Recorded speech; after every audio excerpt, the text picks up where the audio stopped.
Hello and welcome back to Good Frame Rates Are Not Allowed. Oh, apparently there's a mass outbreak somewhere. Well, how about that? I may as well take a look at the map so I can go, I can't get there. At least not for a while.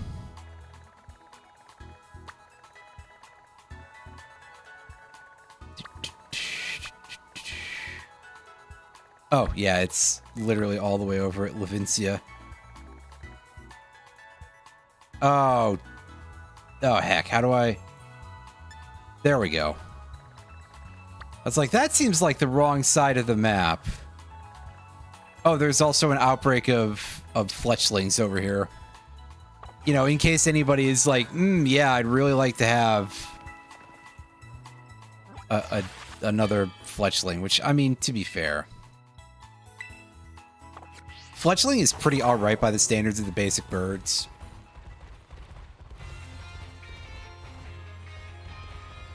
I'm also going the wrong... Oh no, I'm inside the city still. I went back in last time, I guess. Don't know why I did that. How's the team looking? Well, we really only just started last time, so it's quite early yet, Iron Fury. Dave, how's it going? Hope you're having a good evening, or at least a tolerable one. What are we even... Oh yeah, we got a couple of odd choices here. I just kind of started... Come to think of it, the Pokemon we start the game with access to are kind of odd, aren't they? At least I feel like Psyduck as your first available water type is a bit of a funky one. And there's a young goose over there. What do I know about the Pokemon this gen? Dave, I've played through Violet before, and I just don't remember a whole lot of the like older Pokemon that are around the area. Yeah, no, I'm decently knowledgeable. I wouldn't be able to like cite everything to you off the top of my head or anything, but I can tell you that gee, I would really love to have Golden Go, but that would be a fucking procedure. And also I would probably forget like a couple of random Pokemon that are just like kind of a little bit on the you know, booty tier, right? Like, listen, Scovillain is a cool design. It's inspired, but also, who's going, yeah, I gotta have that in my team, right? But yeah, there's a variety of Pokemon early on, and some very off-the-wall stuff in general, considering that. Like I said, it feels like a big surprise to have Psyduck as, like, immediately off the hop. You also get, well, we have a Bounce Suite in there, and Serena is probably not going to be advisable in a competitive sense, but in-game usage, pretty decent. And yeah, Low Kicks. Low Kicks is, like, extremely good. We've got some interesting stuff hanging out down here. I'm not particularly in the market for another fire type, nor another Rookidee. Oh, God, yeah. Oh, wow, okay. I see that this thing doesn't... This thing hits a little too hard for us, huh? It is level 18. That is much higher than I was expecting. Yeah, Garganical. Oh my lord, I cannot fight this. This is... I wasn't expecting this to be this high level, because I don't remember what the levels are like in any of these locations. Well, I'm sure Fuecoco is like, I'm wishing for death. You named me Seabat, you fool. But, here, you know what? We can get loafing here, I guess.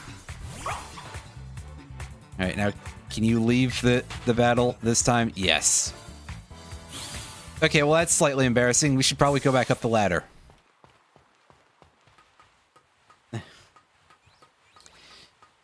The level curve is definitely, obviously, because it's so wide open, things aren't necessarily going to be as linear.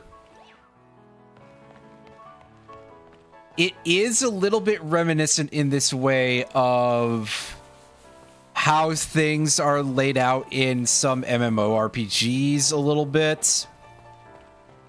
Definitely kind of reminds me of some areas in Final Fantasy XIV where you'll be in a nice calm area like, oh yeah, the enemies are like level 14 or something, and then you'll take a short walk over. Oh, they're at least in the 30s. Well, shit. And then you have to be very careful extricating yourself from that situation because goodness knows that at that point, the entire game smells blood and gets after you. I should probably go back and heal. But yes, I keep getting sidetracked from talking about the rock in the room here. Garganical. Effectively the equivalent to like Geodude and similar rock families. But it is much better. Basically, by and large, due to the fact that A, they gave it a really sick-ass signature move, and second of all, because they tuned the stats very, very, very... The Pokemon in this generation are very heavily min-maxed. I also can't get to that item. Never mind. Which is a big thing that you see quite frequently in... At least in this game. The hell am I saying? Obviously. I literally just explained that. I'm sorry, my brain only like 2 brain cells are functioning at any given point here, but yes, they gave Garganical basically all the stuff that it could possibly want. Truly a blessed Pokemon. And on top of that, I think generally most people would probably say, hey, a Pokemon with only 1 type is not really preferable to one with 2 types. But because Garganical is a rock type, that is one of those types that has such severe overlap with certain other types. Obviously, most notably, ground, but also steel. So there's quite a lot of rock steel and rock ground Pokemon that kind of get shafted by virtue of having those types where it's like, oh, yeah, by the way, you know how there's these very common attack types and this type combo takes double damage, is double weak to them, so it's quad damage, actually. Let me try using my words correctly here.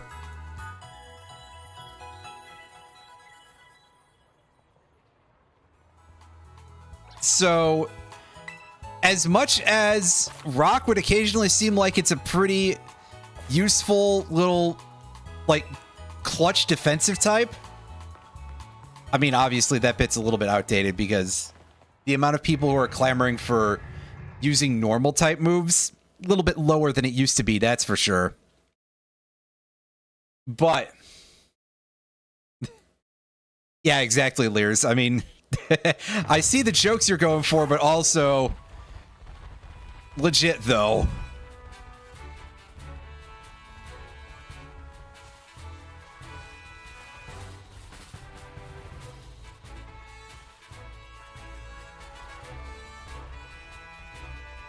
Ends up in UU and on Smog. How the fuck does that thing stay out of OU just by usage, man?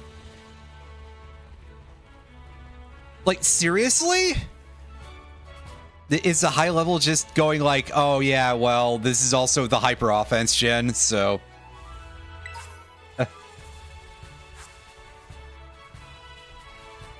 because it is the hyper offense gen a little bit.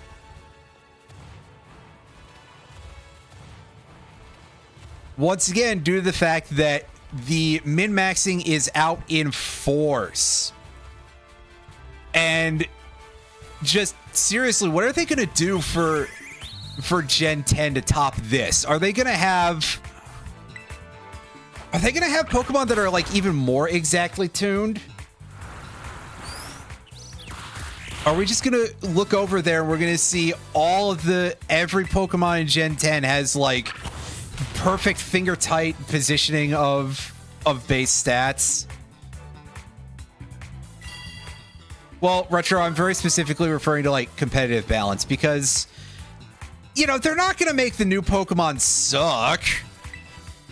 They run their own competitive format too, so they're going to make them useful for that. They got to sell to all of their multitude of audiences, really.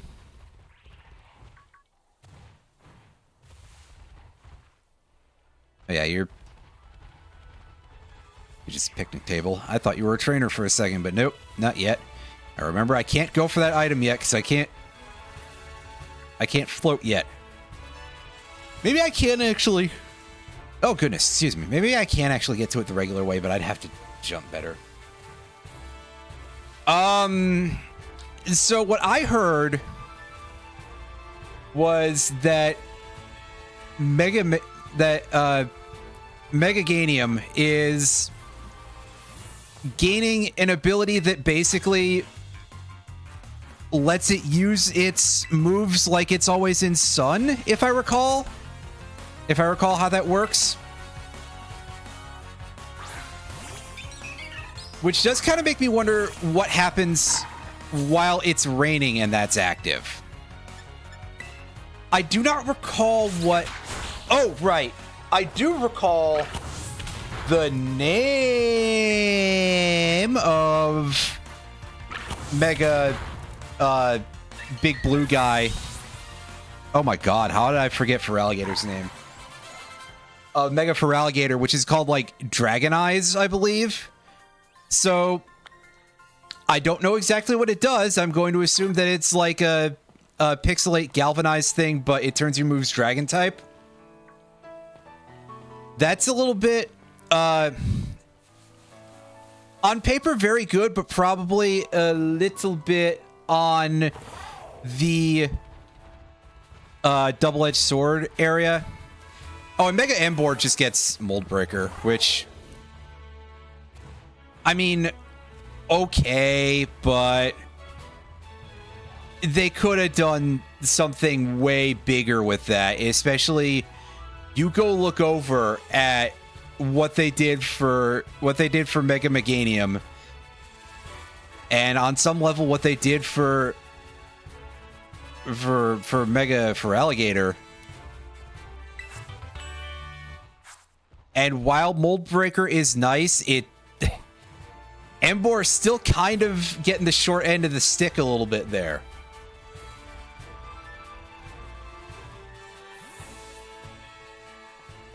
Yeah, Emboar kind of never really gets very much in the way of good stuff, which is very sad. But on the other hand, there is this part of me in the back of my head that's just like, you know what? Meganium deserves a chance to be like a complete sicko Pokemon, because that is a Pokemon that has just kind of fallen by the wayside for 26 motherfucking years. The last era when Meganium was good is old enough to drink in this country. All right? So...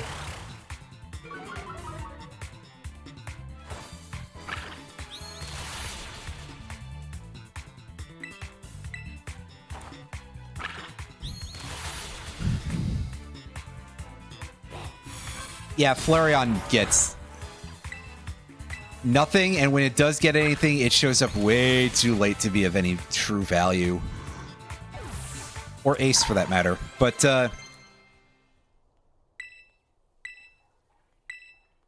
I mean, it's not like amazing. I'm double checking Incinerate's power here. It's 60. I mean, it's no flamethrower, but I suppose I can use it. And if I'm going to be hitting up Pokemon centers just constantly, then whatever.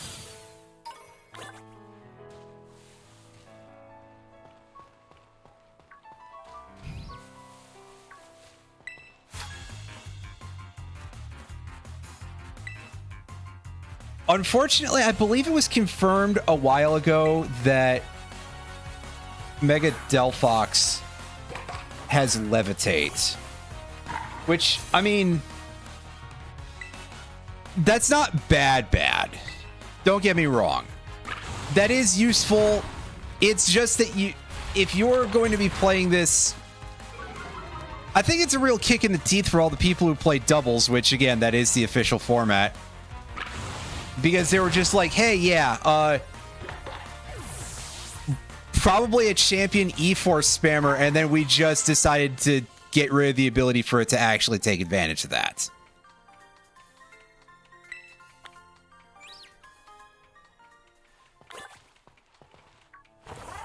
Yeah, I mean,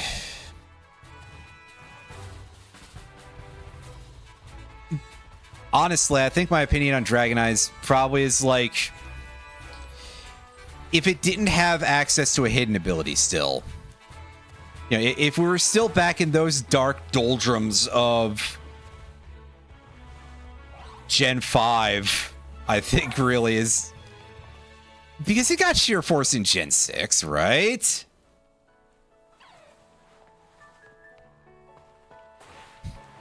And in general, it's also like, once again, a very much of a double-edged sword, because there's this type called Fairy, which is like very widely used. A lot of shockingly bad Pokemon got kind of bumped up by having Fairy type, especially in Gen 6, right? So, you know, giving it a thing that's like, hey, it can switch its normal type moves to a type that's technically more useful. Except it's also a type that is that there's just landmines everywhere for. Yeah, suddenly it doesn't seem so good, does it?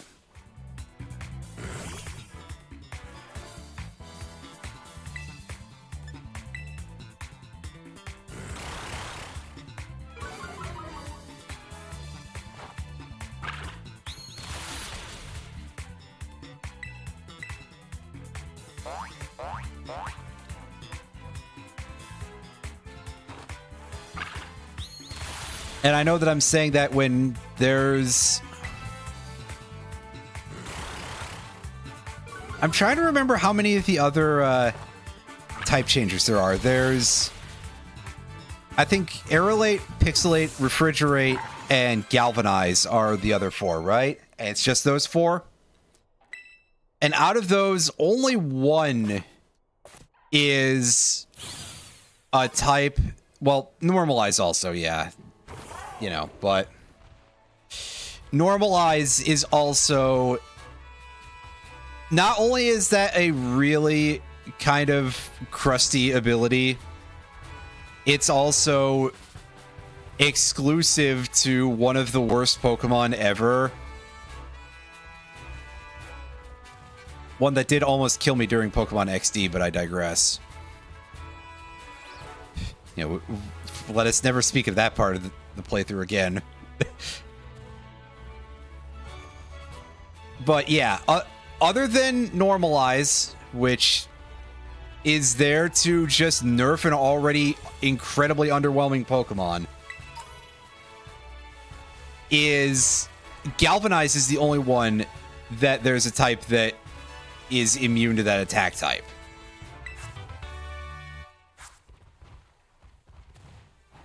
On the other hand, I feel like ground types... Well, first of all, there's a lot of other ground types that are crappy, but Ground types are actually, honestly, I think probably less used than fairy types in a lot of situations. And I don't think ground is so much of a type that is just considered to be a buff to have the way fairy types sometimes would be. Probably because electric is not and has not ever been such a domineering type in of itself. You know, electric has never quite hit the level of Gen 4 and 5 dragons.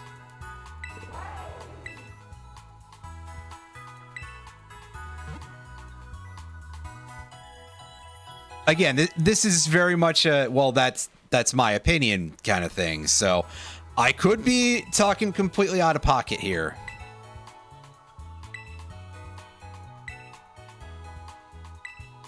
Yeah, I mean, it's good, but there's kind of a difference in terms of the level of good, at least from my own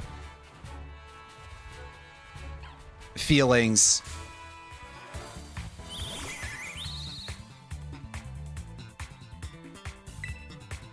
That, I mean, I guess very early on, I am kind of now reviewing the tape a little bit in my head just to make sure that I'm not completely out to lunch here. I think ground is, if I wanted to put a place where it's like, okay, having this type on a Pokemon just inherently makes it significantly more usable. That definitely feels like a thing in Gen 1, and then slowly kind of trickling off. Like, shit, I think even Gen 1 Marowak is used now in a tier that's above the dumpster. Rhyhorn may still be a better choice, though. Hey, our little goofball has reached the first evolution. But yeah, I feel like Fairy just kind of got a lot more and a greater density of usage. Maybe that's not so true nowadays.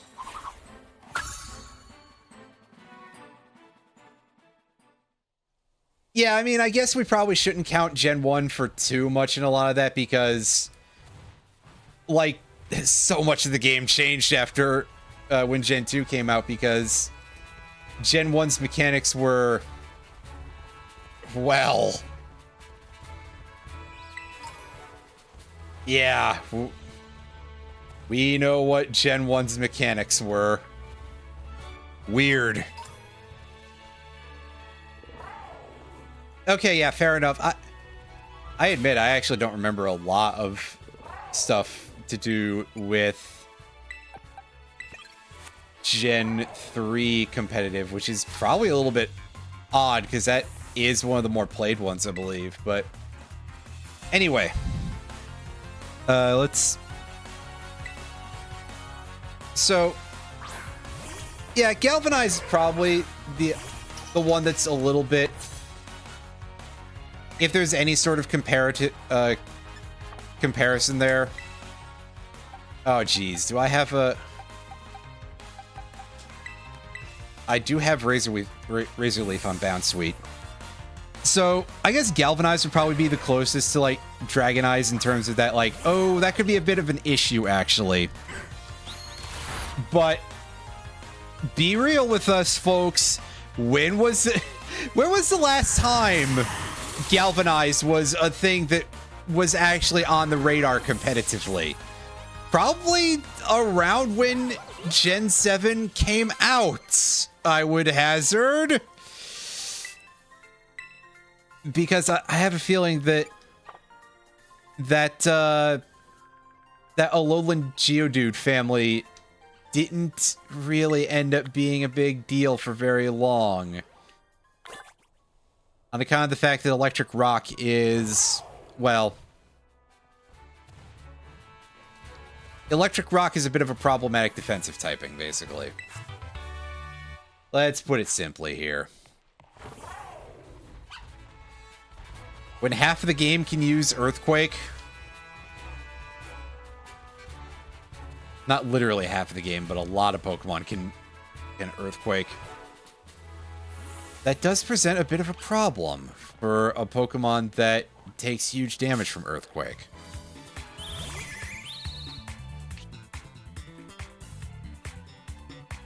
So yeah, I think that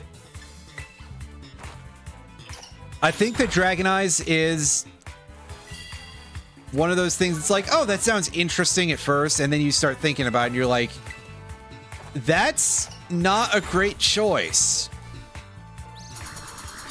And they could have done something much more interesting with this Pokemon.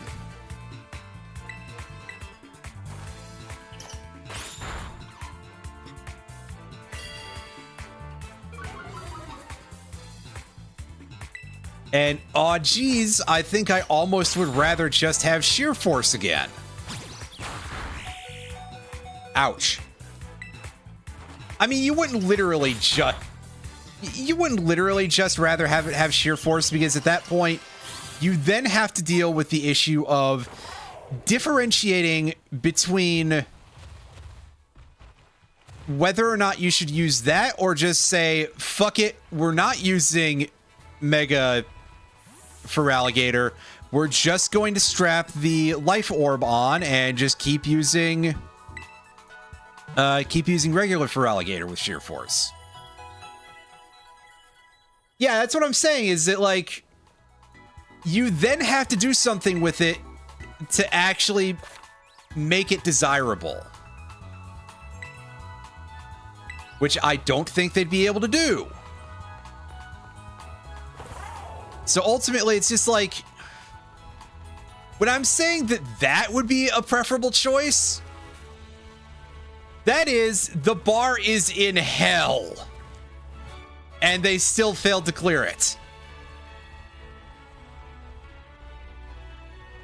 How's it going, Roundy? So far, we are just sort of exploring around this little desert route over here. As I get to go, do I feel like catching the rock? I mean, again, the rocks are, the salt rocks are pretty good. It's one to basically be Mega Dracovish. Yeah, I mean, ultimately, yeah, just, I need something, and just making a new ability that is iffy is not necessarily going to be very helpful.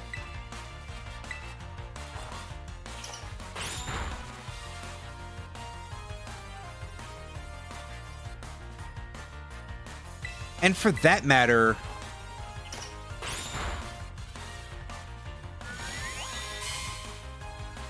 the thing that you said before about Facade is also kind of making me think, well, gee, it wouldn't actually be a great user of that, would it?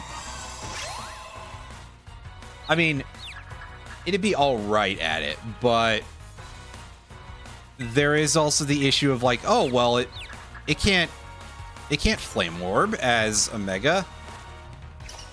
So you have to rely on the enemy hitting you with the status, which is not as hard as it sounds, but still. It's sort of one of those like, well, you would still be able to do better than that. Anyway, we're just going to sit here and press this and press this.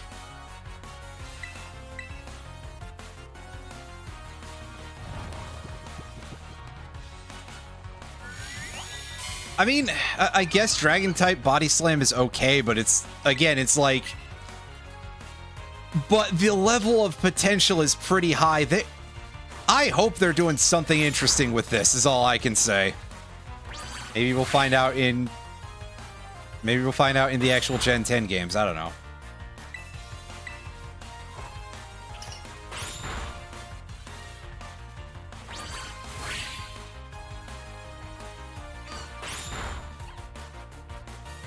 Oh, this thing is actually, well, I guess it's not really surprising that it's doing damage to us, because it has that same type bonus going for it. So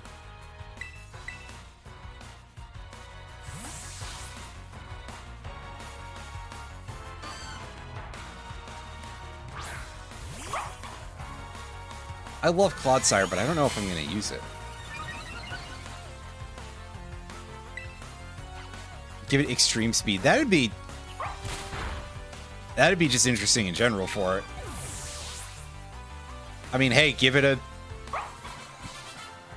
it a priority move period, and one that strong, that's pretty good. It'd also be good just for regular for Alligator, because then it's like, well, if you decide to use your Mega for something else, which you will. How many battles do you need here, buddy? Need 6. Okay.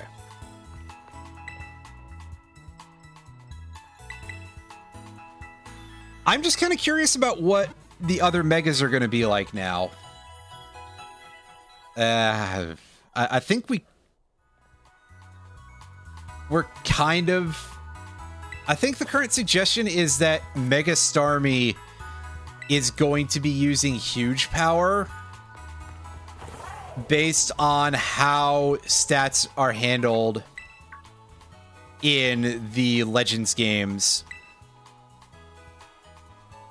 Yeah, which you already know about that.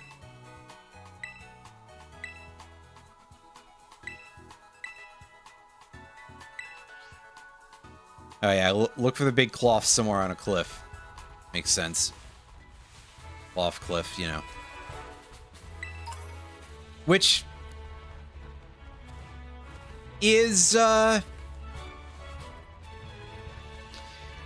Mega Starmie with huge power is certainly unexpected because, yeah, it's generally considered to be much more of a physical attacker, so giving it room to be both is... I don't know if that's going to be good or not. Because I guess I don't exactly know what the current status of Starmie is in the entirety of competitive here. I mean, Starmie is definitely not in the sort of shape that it is in Gen 1 anymore, but... I mean, listen, I'm not in the same shape I was in 1998 either. What, were you moving, like, sideways, Stantler?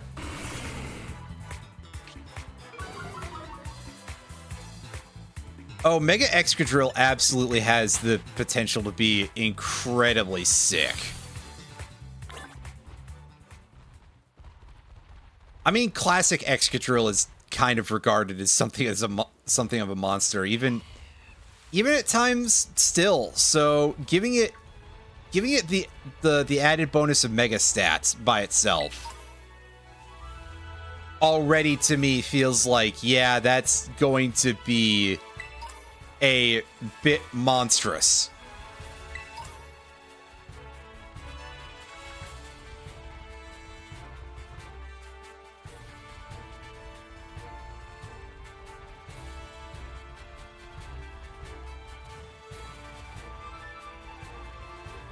Excadrill having...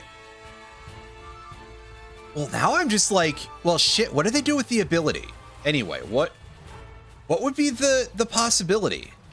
Hell, I'm thinking that they might even just stick to some of the abilities it has already, and out of those... I mean, Sand Rush is crazy, but also Mold Breaker is... I think Mold Breaker Excadrill ended up being the one that was played more later on in the generation's lifespan. Levitate. I mean, that becomes a massive, at this point, why not, I think.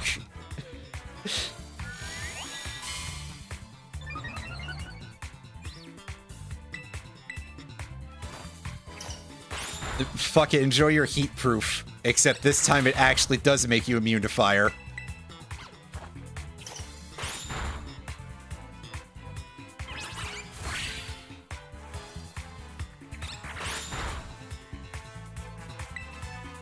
Okay, yeah, I didn't completely remember how, like, recent of a development that is, but obviously, since back when Sand was the major motivating of a lot of teams, you had Sand Rush quite a bit. Sand Force was not necessarily so much of a thing, because as much as it's like, okay, hit like a truck made out of other trucks, but you have to make sure you actually get that speed in there. And if everybody else is running Sand Rush, well, yeah, you're not going to, that's for sure.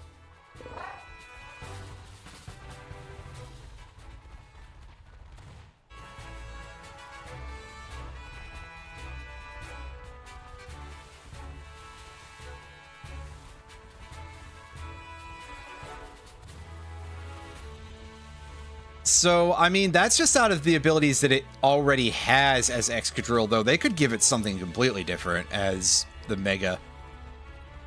We could get, like, anything, and I think a very large amount of the options would be pretty interesting.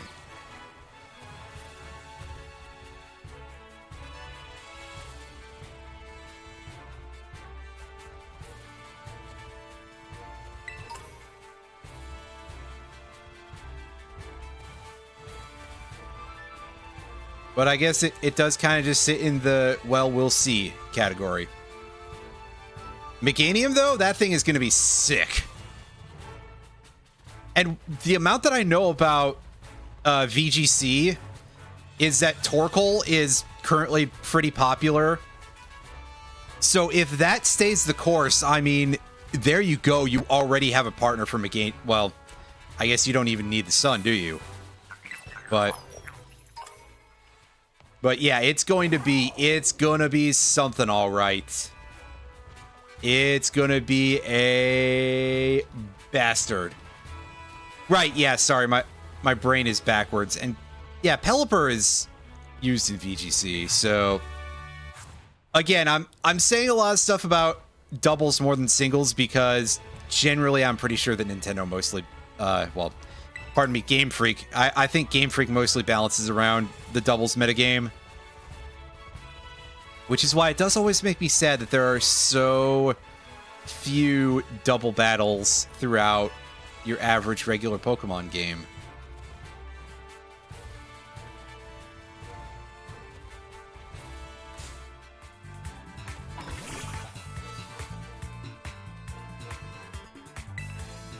Anyway, let's see about getting this Salt Rock, because this thing's pretty good. I just have to find the right way to approach chipping this.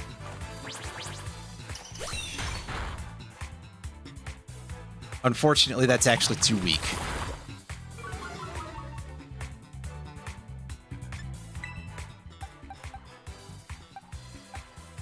And I think Razor Leaf is going to be an issue, but maybe this goofball's Mud Shot will get us somewhere, because that's not very strong.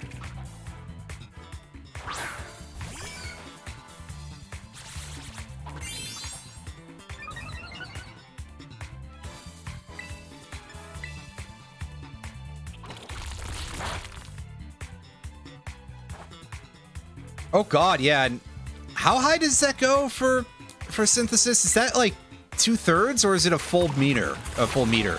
I think it's only 2/3, but that's still pretty big. I mean, you don't say only about 2/3 heal on a move, so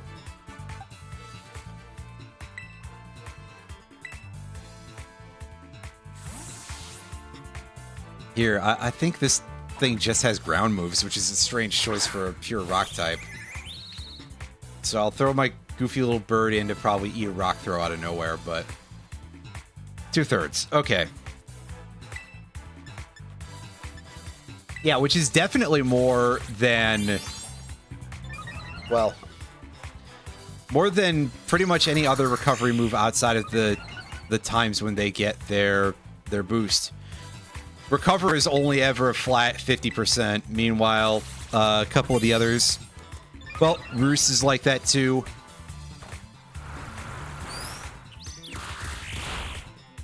Yeah, it's gonna do a lot of work. Oh shit, yeah, it does have a rock move, but we lived it, so that's fine.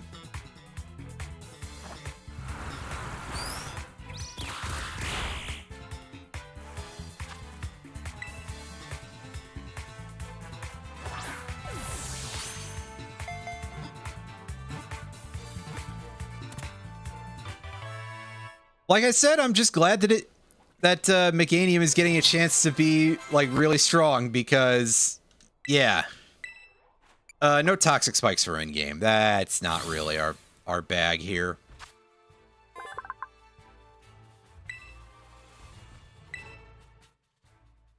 All right, I need a name of someone real salt-inducing to name this salty Pokemon after. Or just a nickname in general.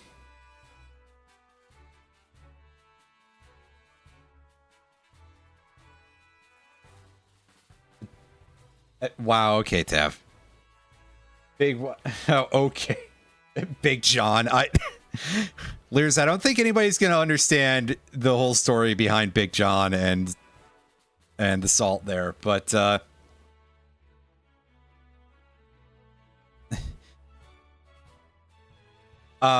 mean, I almost ended up just calling this salt rock Rubik or something because of the cube shape.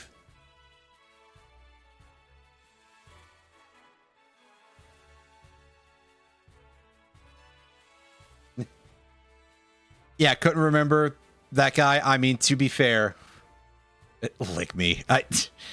Roundy, please.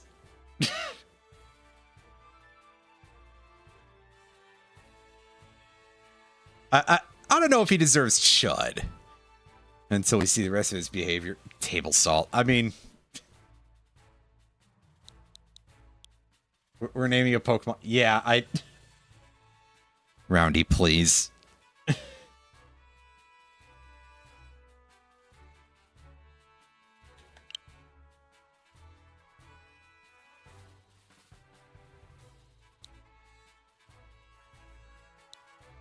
Garnagle. There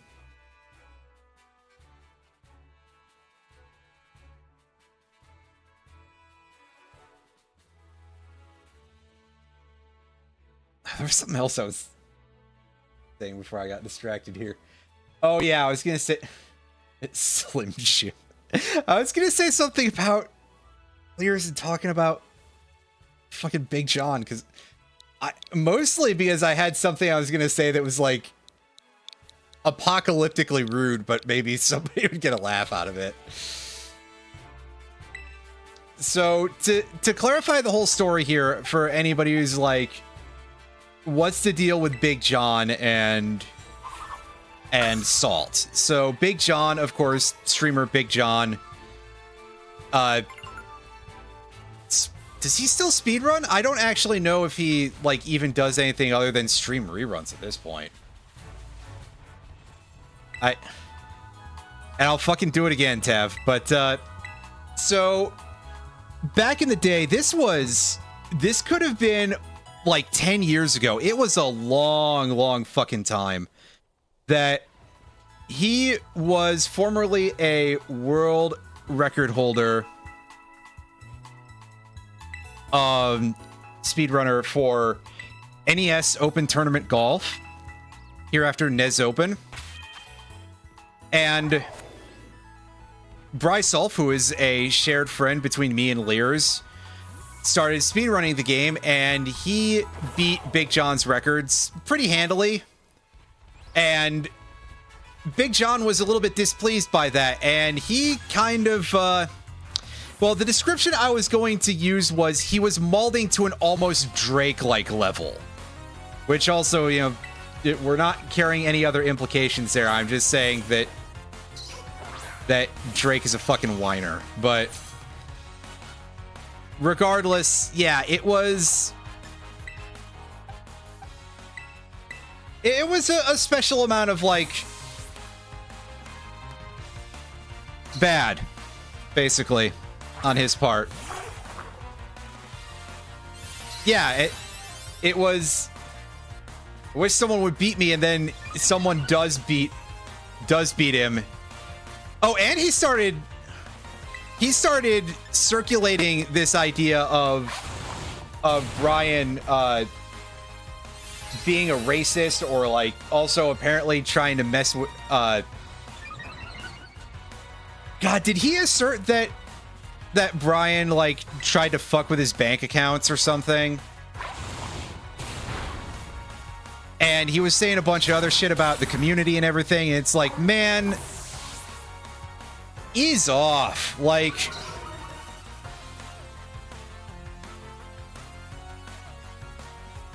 there are probably people in the old Breesolf community that are not super great.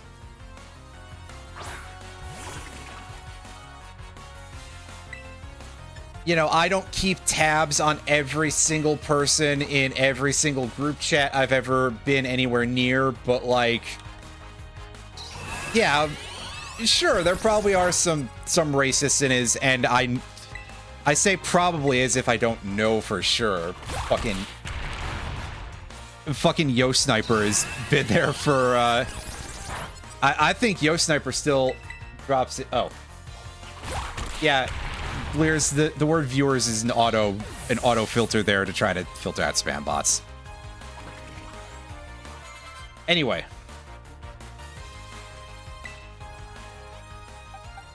Oh. Poopy butts. My fire type is dead right now. That's...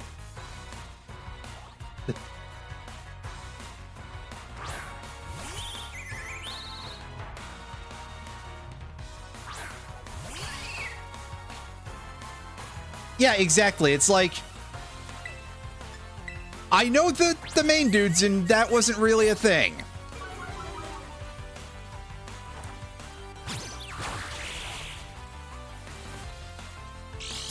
And also, I genuinely do not believe for... God, what was I going to actually say here? I've actually gotten a little bit sidetracked here. I apologize, but...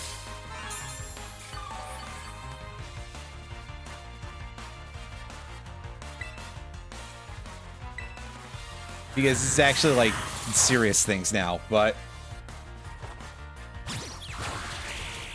I seem to recall that...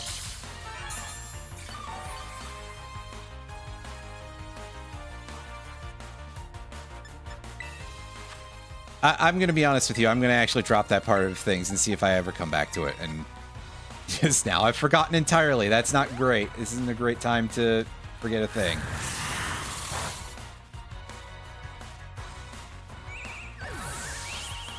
But yeah, no, John didn't come forward with any of the, you know, anything beyond just sort of a general accusation. Probably because, you know, sore loser. And didn't actually have anything to back those statements up with.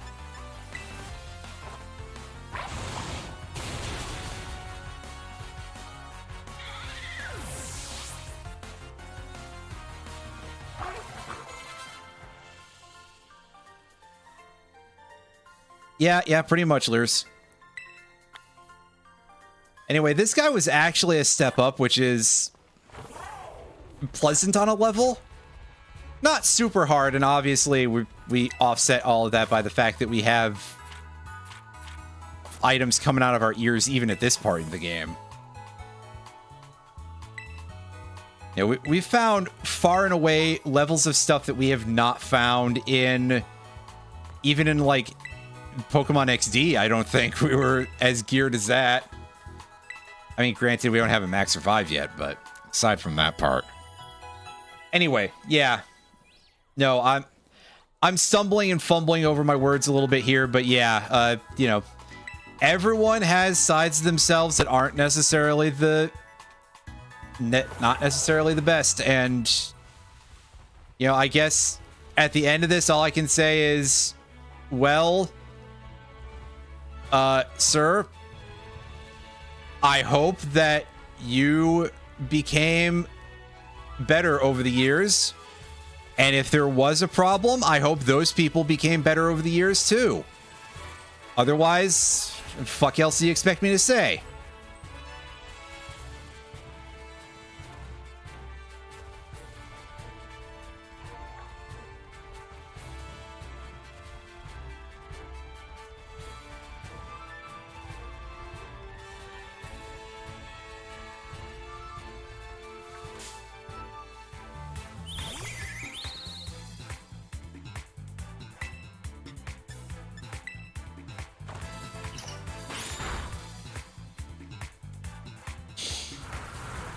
Honestly, I think that streaming communities and stuff like that, it's like any sort of artistic community. It does lend itself very well to people who get a little bit in their own head well before their time.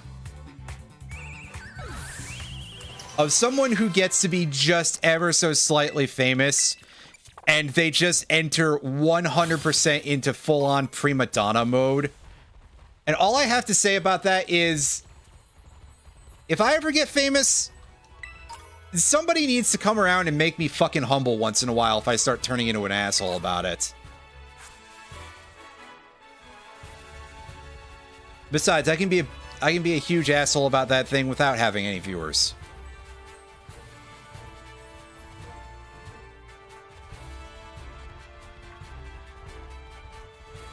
Because I'm pretty sure that anybody will tell you if it... I'm pretty sure that anybody will tell you if you watch any of my videos that I'm probably a judgmental asshole who has no reason to have earned that. The phrase no... strange thing to say.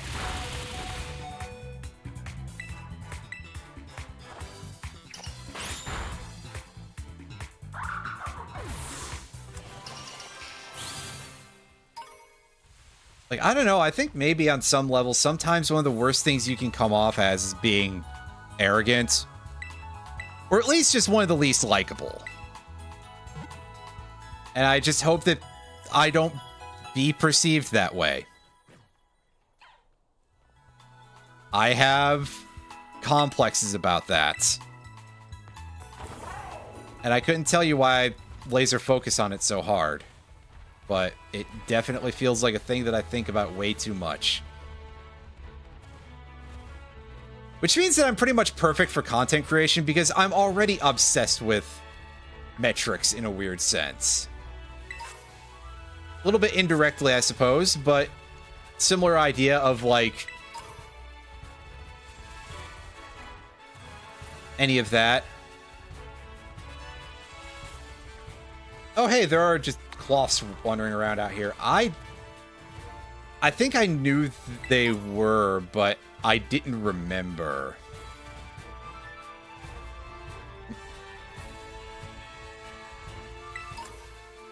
Heroic version of Frieza. Well, I mean, let's not go too far with some of those words.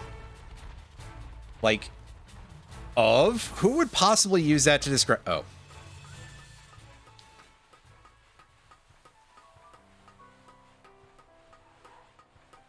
I mean, I know I'm judgmental because every time I say anything about Universes Beyond on Blue Sky, I got someone in my replies once when I said something because I looked at EDH Rec and like the entire list. This was right after the Avatar set came out. Pardon me, the Atlas set specifically. Remember, it's Avatar: The Last Airbender, not the other Avatar. And not just an Avatar's Kindred-based set, because although, unsurprisingly, there were quite a lot of Avatars in the Avatar: The Last Airbender set. But I said something about this, and, you know, just generally being, like, kind of annoyed about it, and like, crossover bullshit. And someone dropped into my comments, how the fuck did this rando find me, right? Is the part that's really weird. Are you just like out here searching for specific phrases to just look for people complaining to try to shut them down?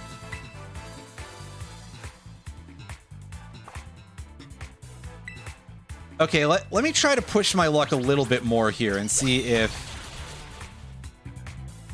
Oh, I killed it. That's what I was not trying to do, obviously. But we did get 60 coins, so I don't know. Maybe we ransacked it harder for murdering it. But yeah, this person just sort of dropped right into the replies to my post, and I was kind of surprised that they would find it, and they threw around some accusations of suggesting that I was basically getting mad at people for having fun. And, you know, being like, they posted the comic of the like guy screaming at two people, yelling, "Quit having fun!" And it's like, you're trying to insult me, but that's actually correct. I think you should stop having fun. Especially if it comes down to finding and targeting specific people. Like, I'm not going to say that I'm being a nice person here, but I'm not going into anybody's replies and haranguing them over their opinions. I'm putting my opinion out in the world and, you know, anyway. Yeah, exactly, Roundy. Hating what you like is how I have fun. Is at times... See, I do agree with the sentiment of let people enjoy things. But also, once in a while, there is a place to you know, let people be rude. Let's see if we can catch one of these Murkrow, because I like Murkrow a lot. Yeah, I do agree that it's not a common situation. Don't just hate on literally everything, but I think that let people dislike things is a totally fair counter stance to the let people enjoy things crowd. Under the certain circumstances. And I don't want to get into any of the discourse of anybody who wants to say things of like, oh, well, let people enjoy things is a right-wing conspiracy to shut down any sort of discourse. That's not... Like, maybe it is, but also, shut the fuck up. It ain't that deep. But, yeah.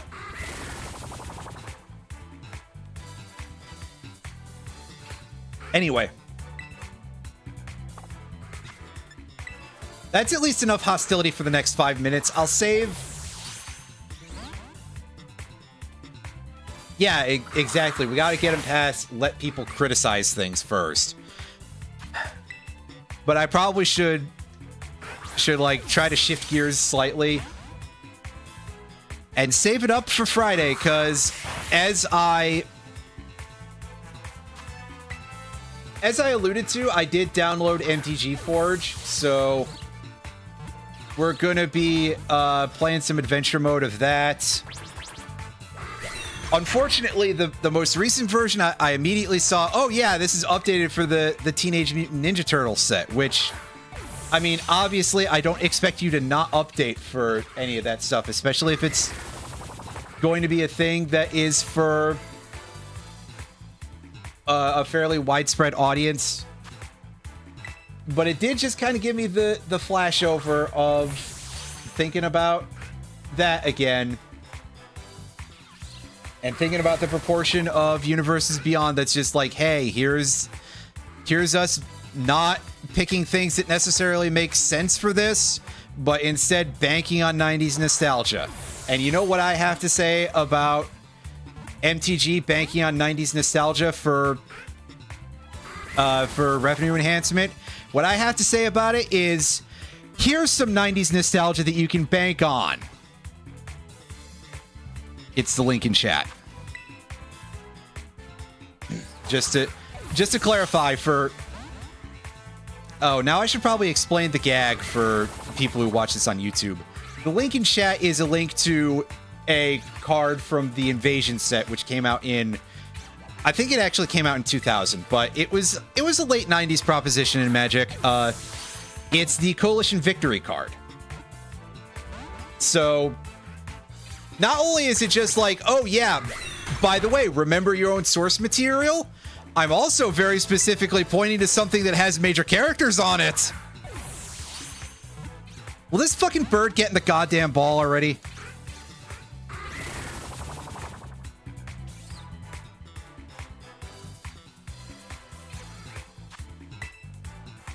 I'm about to get bankrupted on Pokeballs for this effing thing.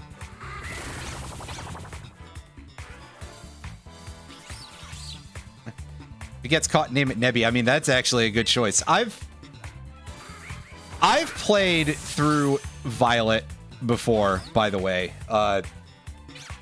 Hector Valendis. I haven't played through Scarlet. I'm on Scarlet right now. I don't have anything I can use to be like, hey, look, here's proof.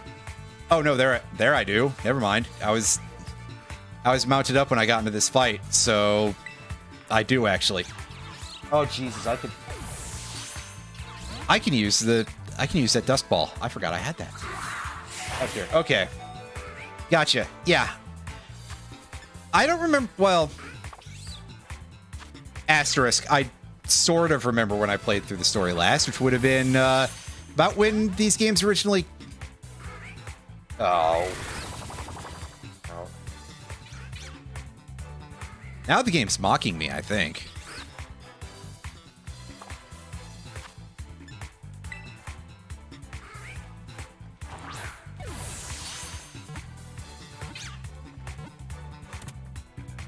Oh, now the game is really mocking me. Oh, all right.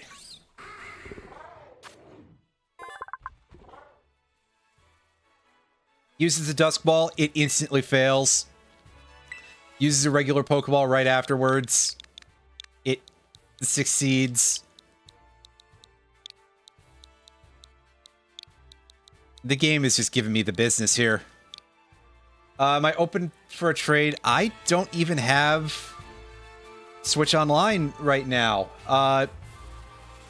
But otherwise, if I did, I would probably say I would pass on that for the moment. Although, it'd be nice to have just for personal reasons. I just don't know if I would use it, is what I'm saying. But also very funny that we had another bird embedded into us just as we started off.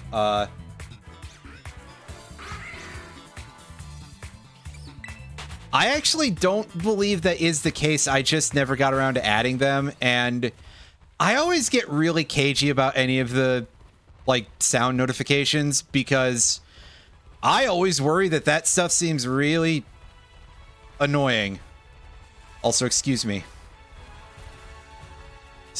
again. I have to look into what the software that usually deals with that is again. Anyway, Tav, I know you have a point, but usually you hide it under your hair. Anyway, well, it's not about annoying me or not. It's about annoying the audience. I don't want to put people off, but as soon as they come in, I'll let something else handle that part for me. Cancel the streamer. I mean, what, for that? What about for everything else? Anyway.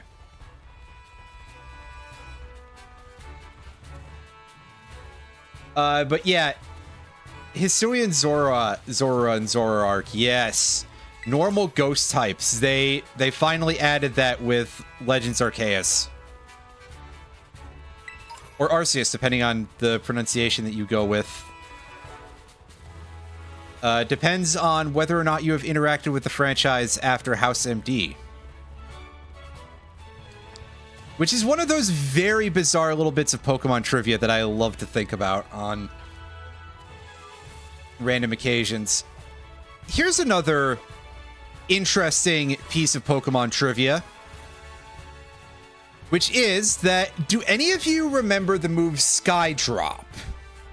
This move was removed in Gen 8, probably because it just always had various issues. 60 attack power flying move.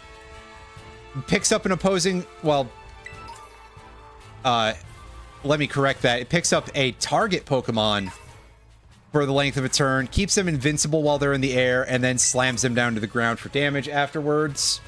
Power of wing attack. So something that I suspect that a lot of people may not know off the top of their head is that Skydrop has a weight limit for how big of a Pokemon you can pick up with it. If the target is too fat, you can't use it on them. So the thing that I remember about this very specifically, and it's because I did research on this at one point, because I remembered how absolutely glitchy it was, and this is back in the older incarnation of my YouTube channel before I nuked it for kind of drifting off course too severely, and because I didn't want to show my face on the internet anymore for various reasons. But no, you definitely cannot pick up Snorlax. But the thing that I was going to say is that the weight limit is such that you very specifically cannot pick up Virizion. And I remember that Virizion is at like the exact limit of it. Virizion. I'm not completely confident on how to pronounce it, so I'm really overemphasizing certain letters. But yeah, no, you definitely can't pick up Metagross. Metagross is way too heavy because it weighs like... I think it weighs a literal ton, actually. But yes, I don't remember a whole lot of Pokemon weights off the top of my head, as is probably unsurprising that, like, Pokedex Arcana tends to be not much of anybody's strong suit. But yes, I specifically remember that the grass fighting Pokemon that would get turned into giblets by that move was just barely outside specification for being able to pick it up. Oh well, I guess you'll just have to use wing attack.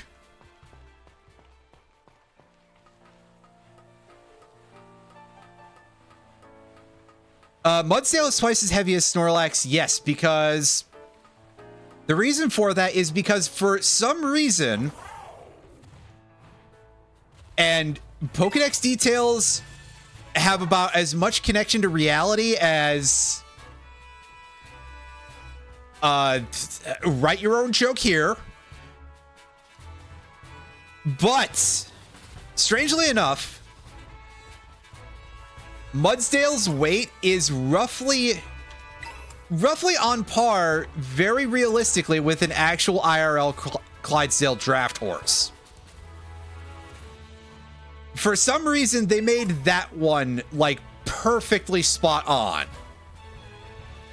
Everything else, not on your life. I think Joltik is probably, like, way too big because they can't make the numbers that small. Uh-oh. I got an issue.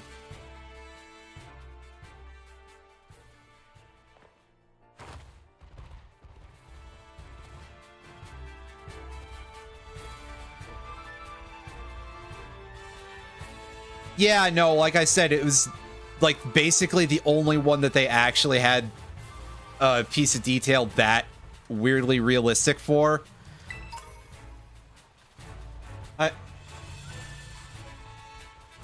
Weighs about as much as an F-250. I do not know off the top of my head because like I said, I don't remember the numbers for that. But yeah, a lot of Pokedex details, I'm sure you're all shocked to hear this, are way, way off from anything in the real world. I mean, listen, we all remember Magcargo's like 2200 degrees and has nobody ever heard of the concept of convection, but yes. What do we got over here? Oh, we got the Nimbles. Yeah. Picking up one of these would probably be good because, well, again, I guess I gotta try to not kill it. Because, yeah, Low Kicks is a pretty good Pokemon, as we've established before. Fan theory is that all Pokemon are hard light holograms, and everyone buys into the lore as if it's real as an abstract form of keeping peace. I mean, I like that idea, Roundy. Yeah, you would certainly think that Wailord would be significantly heavier, but by virtue of Wailord being a blimp Pokemon, and yet not flying type, unlike the other Pokemon that is named for a blimp.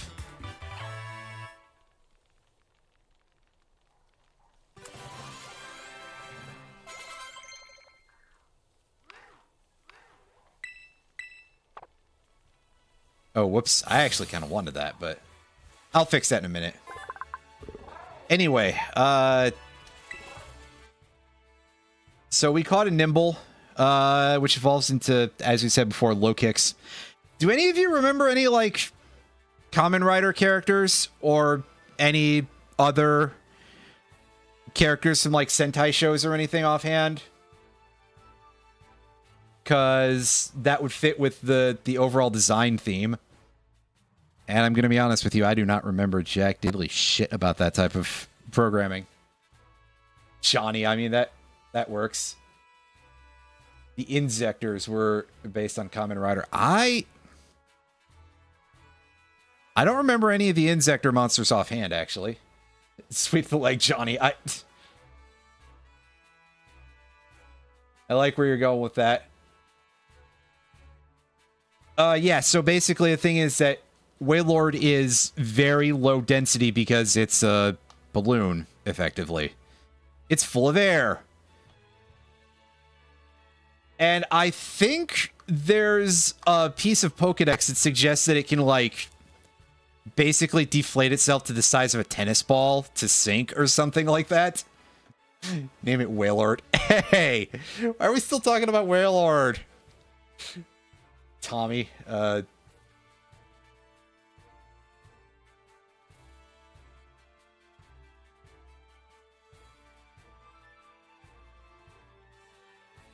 catch me out here trying to remember the other Power Rangers offhand. Metagross weighs roughly 1,212.5 pounds. As much as a commercial. Well, I couldn't have told you about the weight of a commercial refrigerator or a grand piano, but that explains a lot about that explains a lot about a grand piano.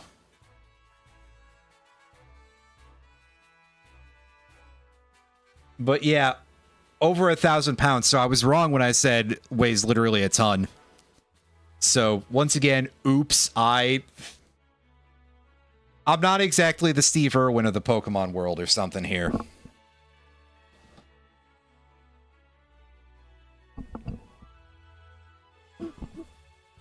Although, if I did encounter a Stingray, I probably would die from it too, but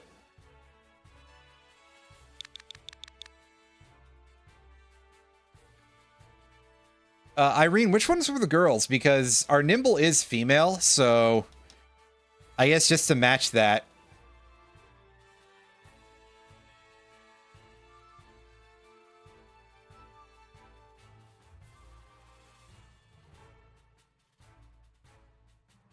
I mean, Huntress is just a good term in general.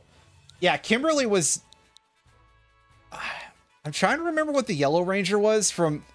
Again, these are from, like, the very old one, too. And you may be saying, why the Yellow Ranger? And it's just because now I'm thinking about it, and I want to piece that together as, like, having all the information in my brain.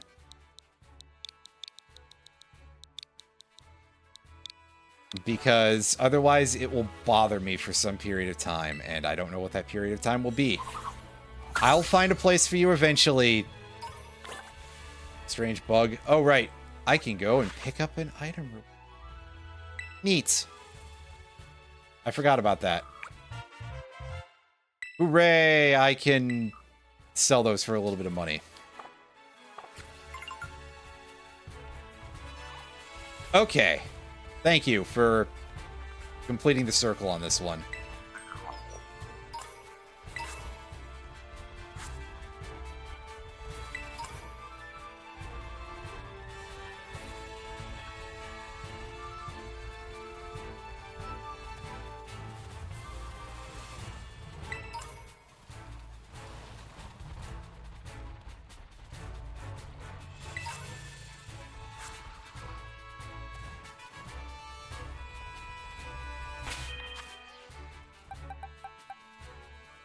I'm going to make that our lead Pokemon, so that way Bounsweet can gain a few levels. No shinies yet, but I guess we are also quite early, so that is to be expected, I think. Oh, there. Oh, there's our big crab.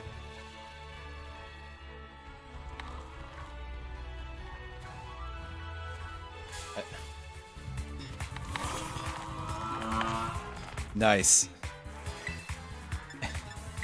Also, I appreciate how Clough's cry just, like, slowly gets louder. Also, ouch, that is a heck of a rock throw.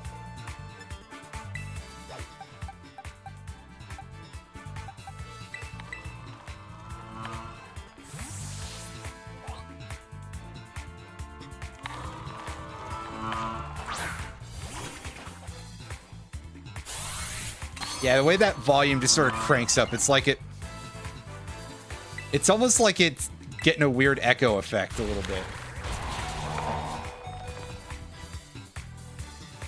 Yeah, I sure did. Also, ooh boy, these guys are much stronger than I thought they were. Oh, please let that be enough for me to actually... Oh, no, it got its speed back. Never mind. Yeah, so it basically did just half a shell smash. Okay. Shit.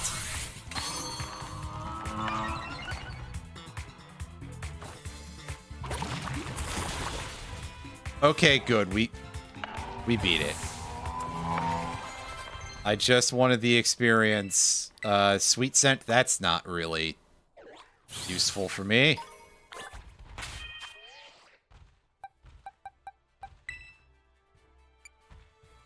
Oh yeah, we wanted to give you that headbutt that I screwed up earlier.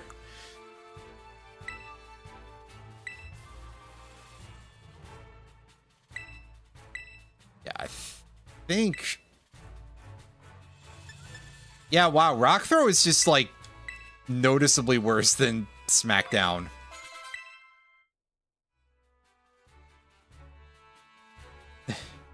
Meat scent. Oh.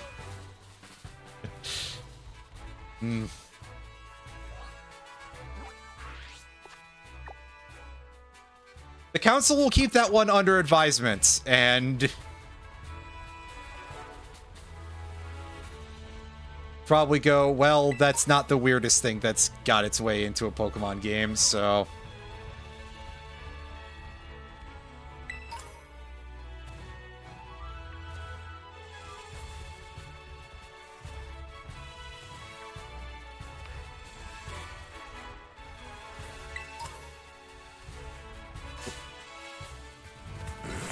Rams into a spoink.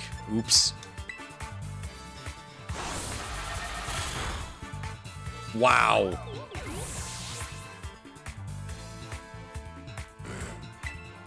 That hit a lot harder than I was expecting it to.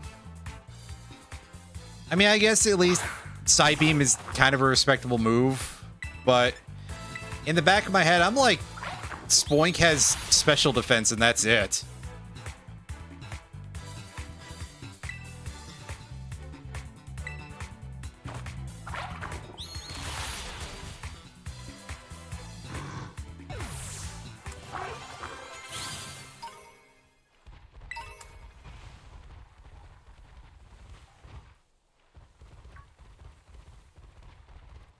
On the other hand, I did play through Gale of Darkness, and I was like, man, Baltoy is going to suck to be my... Oh, hey, Drifloon. And Balto is going to suck to be my psychic type, and then I carried that thing through the entire fucking game because it turned out that Claydol was actually kind of good. At least back then. I'm not sure I want to do that with a collection of Gen 9 Mons, but considering what was available, Claydol was doing some work.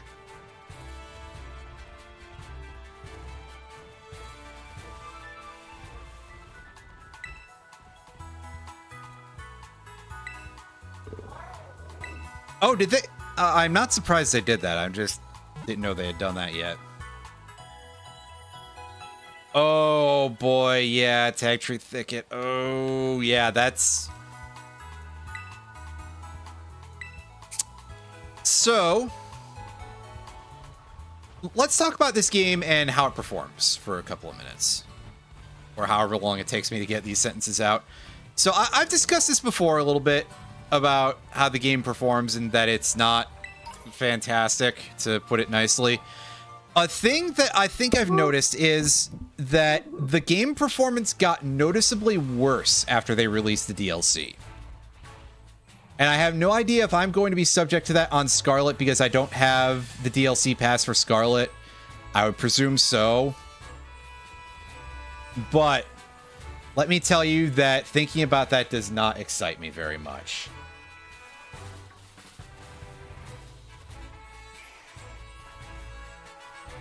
Oh, hey, Growliths.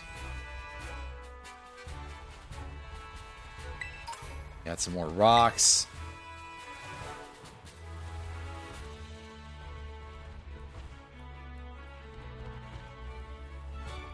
I mean, the rocks are at least easy experience for getting our levels for Bounce Suite.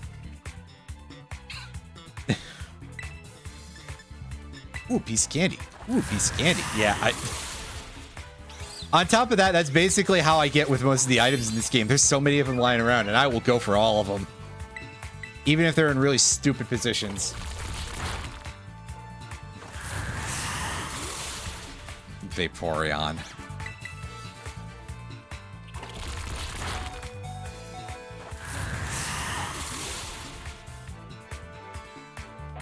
Admittedly, some people are very creative. I have to give them points for that. Some people will tell me that I do not, under any circumstances, gotta hand it to... Whoa, hey. Buddy. I'm trying to get the heck out of here.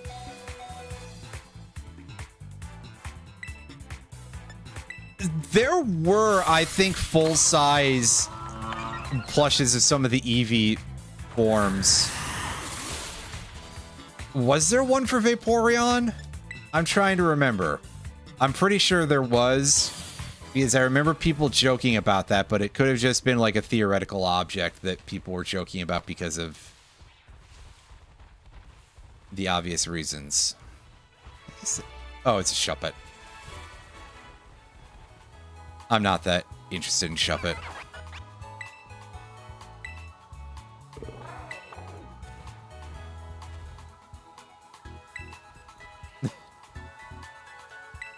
Honestly, there's a small amount of Pokemon that I only pay some attention to Pokemon merchandise. I'm still waiting to find out if they actually make anything of Espathra, which I don't think they have at this point. I mean, there's TCG cards, but otherwise, I think the only thing that actually gets anywhere near that is a button badge with Tulip on it. That I think does also have a shot of Espathra on there.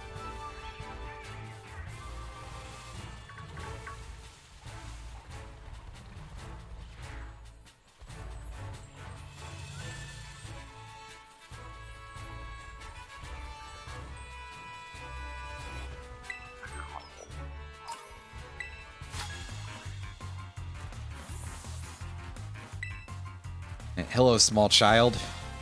I hope you can get me some experience for this Pokemon. Happiny, that's something I can fight with this, probably. Oh, I'm not really doing many of the raids, if any, because, well, be honest with you, I'm not a big fan of the raid mechanics in this game.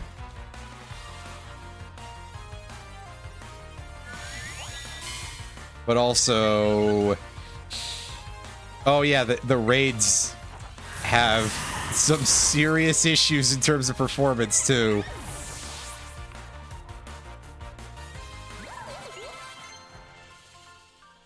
As I'm sure practically everybody already knows, but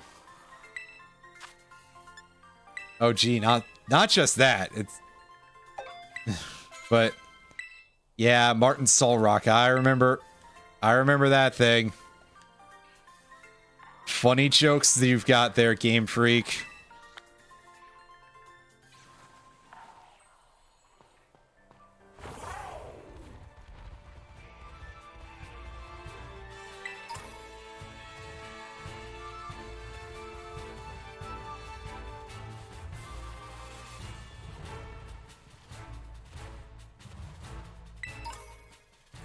Oh yeah, I mean there's a lot of other places where Scarlet Violet are clearly like the game needed another year in dev.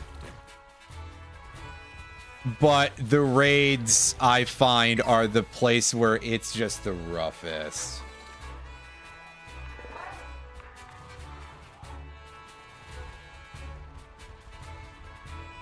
Yeah, evolving Gimmighoul is a pain in the butt. On the other hand, Golden Go is really good, so I understand why they did it, kind of.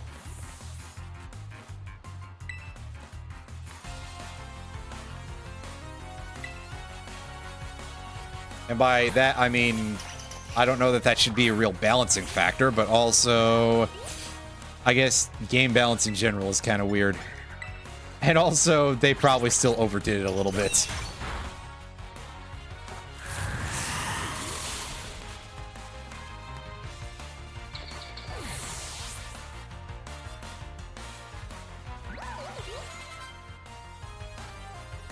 Nevertheless, I'm kind of torn on whether I should try to go for Golden Go in this playthrough, because, truth be told, this set of streams, we're not out here necessarily going for a perfect Pokedex or anything. I just want to play through the game. But also the ability to pick up so many Pokemon. I get sidetracked by everything anyway, so...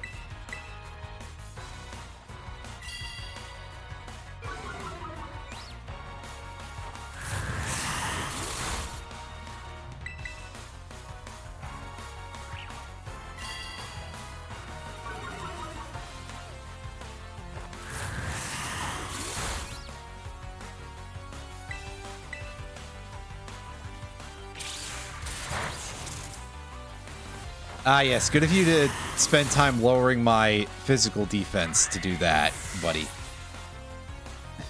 Gold Dingus. I already have an idea in mind as to what I would be naming it. I'll explain it just to get it out there. I'm sure that everybody else will forget, but I'll be naming it the same thing that I named the one that I got when I played Violet. Which is that I named it Earl, after ToeJam and Earl, because thanks to a couple of friends pointing out that Golden Go kind of looks a little bit like ToeJam from ToeJam and Earl fame,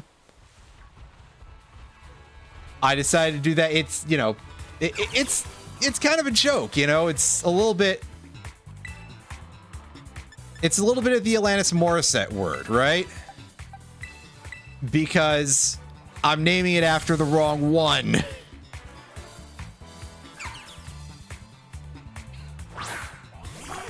Well, I'm pretty sure other people I know have pointed it out too.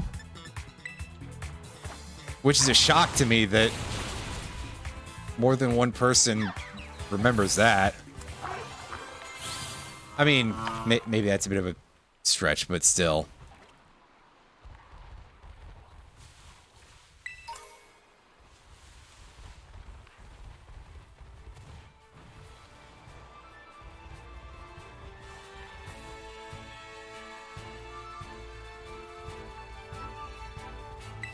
It could just be that I imagined that it was multiple people. But now I have told all of you, and maybe the mental image will stay in your brains forever. Yeah, you know, banking on 90s nostalgia to make the franchise profitable. As if they need the help, right?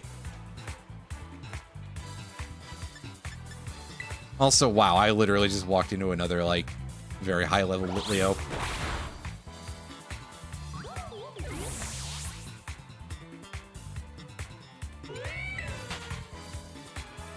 Remember when you fought these things only at, like, level 6 or something in Gen 6? It wasn't literally that low, but I think Litleo was basically only encountered in that one spot. And you encountered Pyroar in a couple of other places. Although, it's been a couple of years since I've played a Gen 6 game. The last time I did was after Roundy streamed Pokemon X, actually. I went on eBay and found a copy of Pokemon Y after that. It was one that was still new in package and in English too, but it wasn't a US copy. It was from somewhere else that also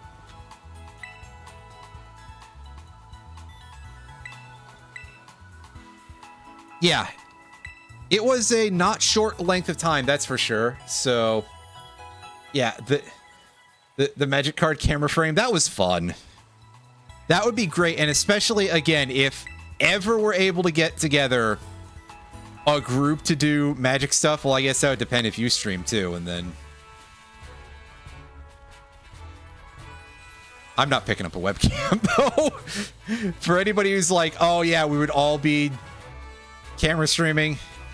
If we were all to stream, you know, group EDH pods. No, that's a personal matter, but yeah, that's entirely understandable. I mean, hey, being a teacher anywhere in this country, it is a hell of a lot of work. And they don't fucking pay you when you have to grade papers at home. Those bastards.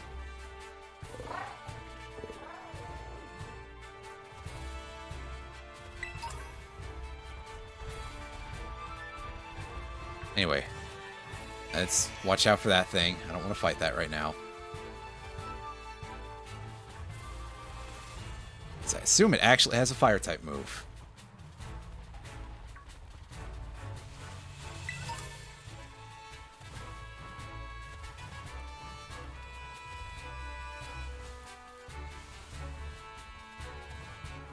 I'm trying to remember if I mean, I believe you.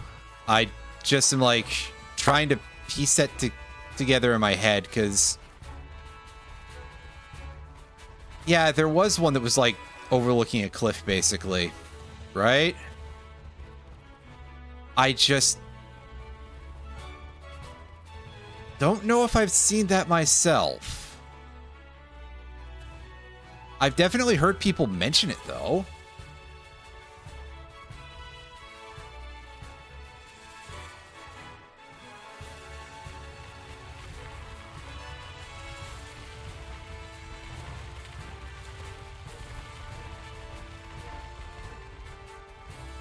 Alright, let's try dropping on this and see if that will get us anywhere. I'm probably still coming into this a little bit early to actually be able to fight this properly. Oh, no. Well, Big Boy climbs up the cliffs a little bit more.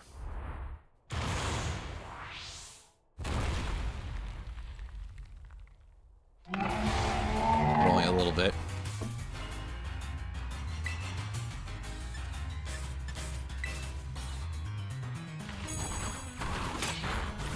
Yeah, Vice Grip. I mean, that absolutely makes sense for a big crab. Using block.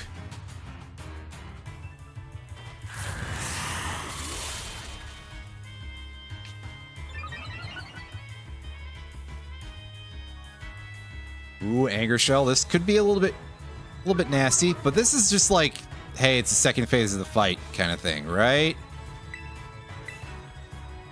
If I recall correctly. Yeah, see, that's going to be lethal damage. Unfortunately.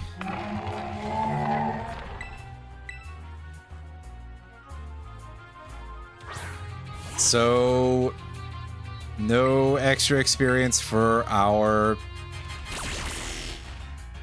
friendly neighborhood green thing.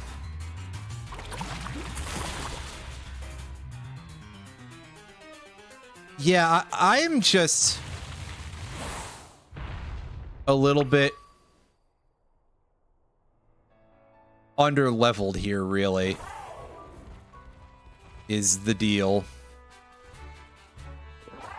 At least I feel like I am.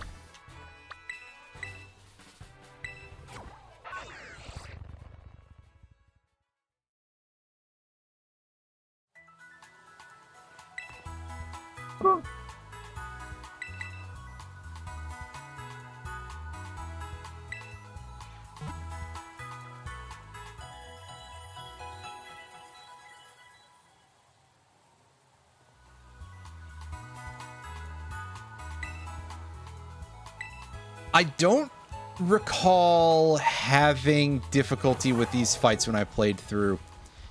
I'm trying to piece together, because obviously it's been a minute since I last played through the story of Violet.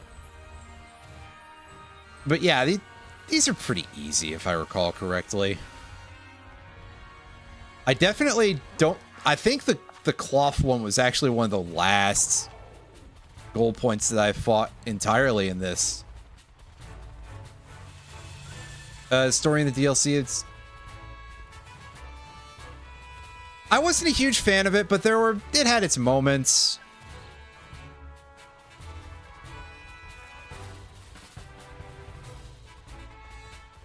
The story was better than how the game performed in the DLC, I'll tell you that.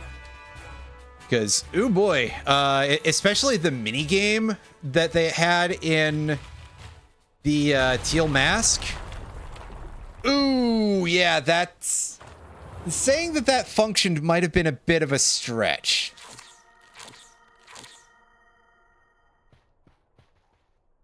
Uh-oh, it's eating its drugs.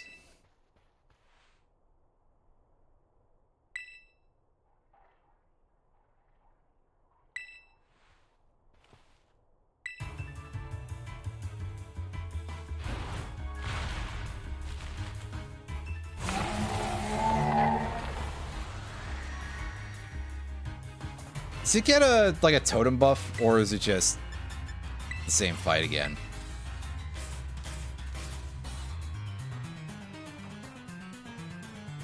He's got Shelter this time. I mean, it does stand to reason that he wouldn't have his Mabostiff, but I get you. Yeah, throwing out debuffs is actually quite helpful there, Shelter.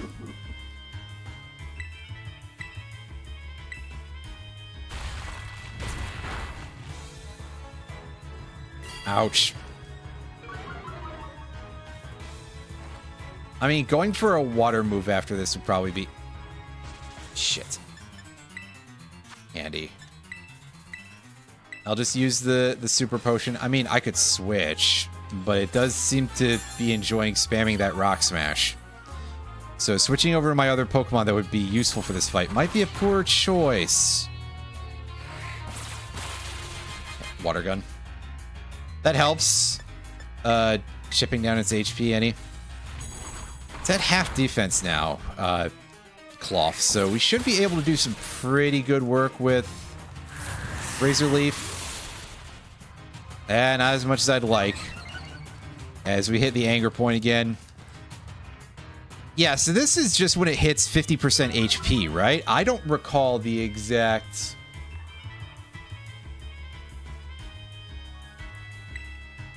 way that ability works, as you can probably tell.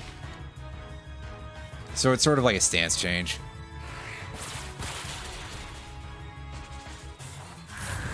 Yeah, the story of the dog makes me a little bit sad. It's a good one. It's a good story for a Pokemon game. When they first printed a card for Mabostiff, they had an extended art version that I think it is literally Arven.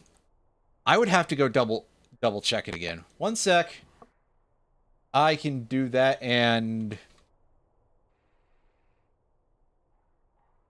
but I did pick one up at that point because I remembered really liking the story for Arven and his dog.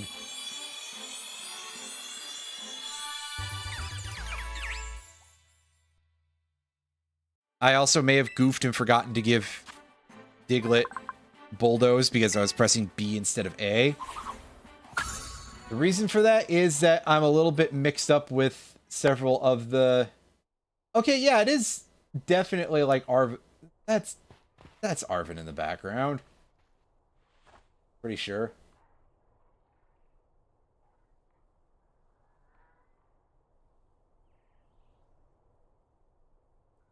Yeah, it's under a picnic table.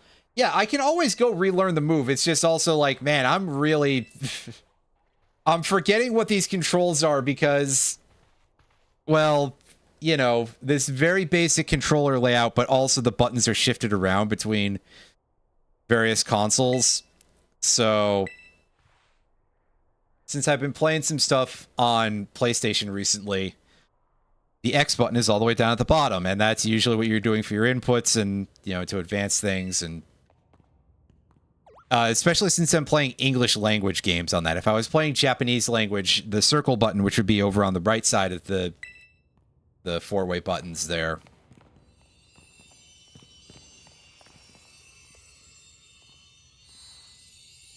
Wow, there's exactly as much as the Clefairy left.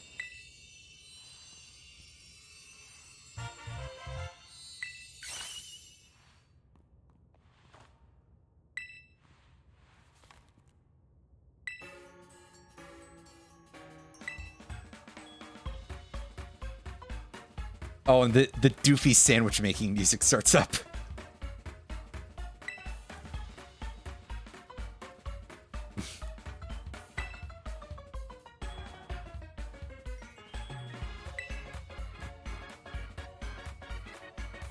Sounds really silly.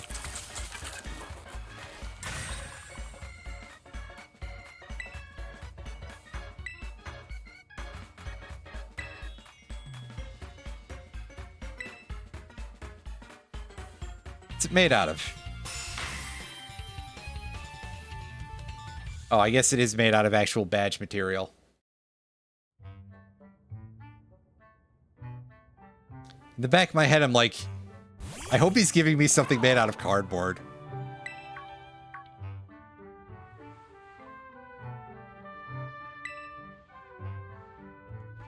It's pretty funky sometimes.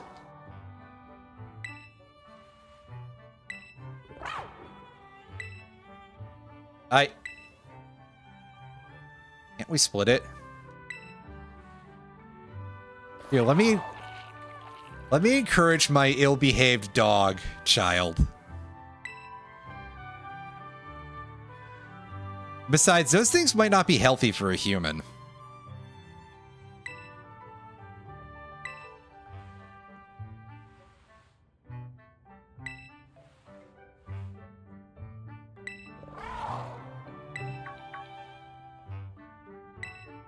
I mean, it's pretty big, so... Whoa.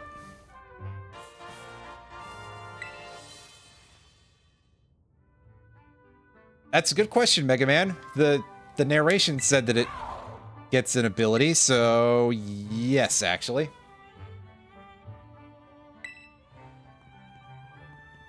Oh, I really did actually get a look at the sort of scaly texture on the tires, as it were, on Koraidon there. I hadn't gotten a good look at that last time. That's neat. It really does look like a big rubber tire on some level as a result of that.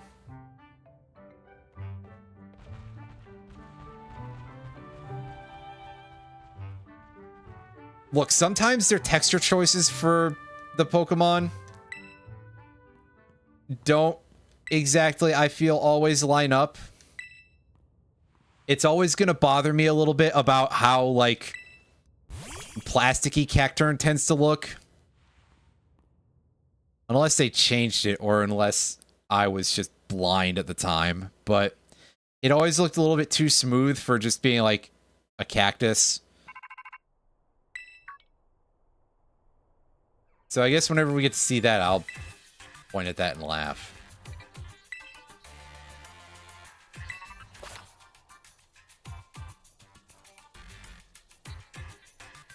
That's right, press L3 to do that, and yeah, if you strike a tree, knock Pokemon out of it sometimes.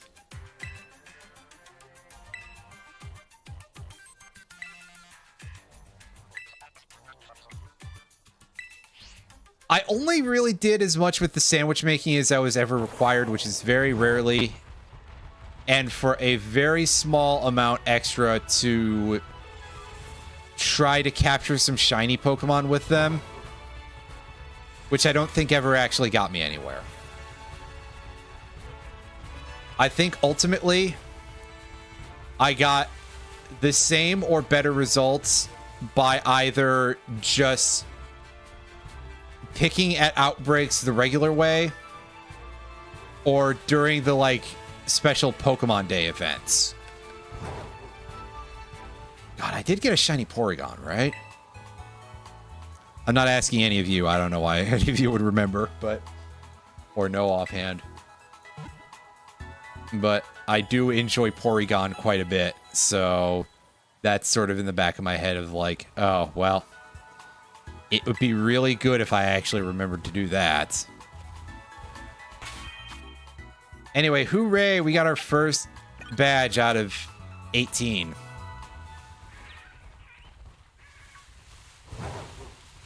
What, are we playing Pokemon Reborn or one of those other kind of edgy RPG Maker games?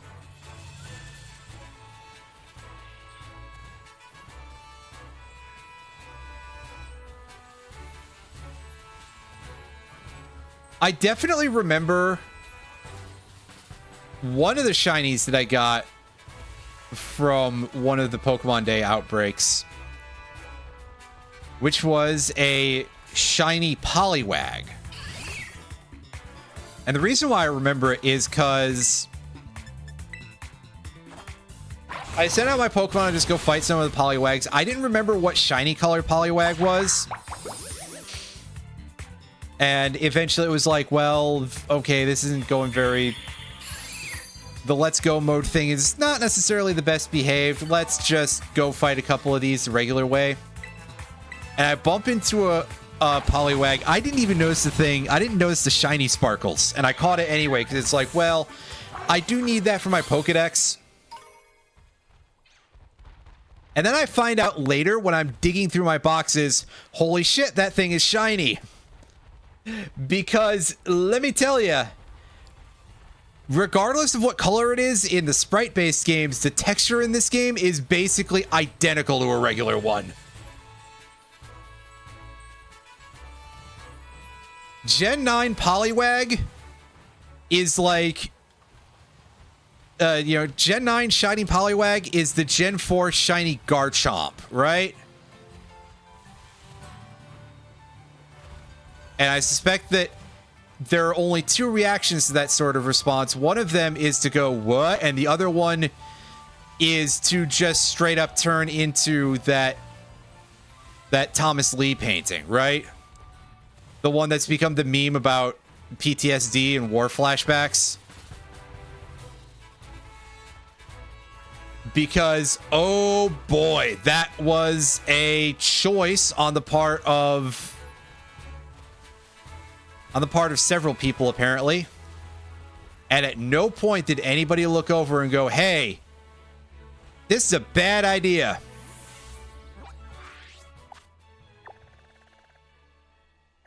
Okay, so up to the north we have Mela, the fire user for Team Star. I almost call him Team Starfall. That's not correct. Or Operation Starfall or whatever that... I forget. That was one of those things when people were trying to have a drive to get certain Wii games localized. Oh, is it? I'm not surprised it's still bad in Gen 9. They definitely need to just completely change some of those shiny palettes because a lot of them are really not good.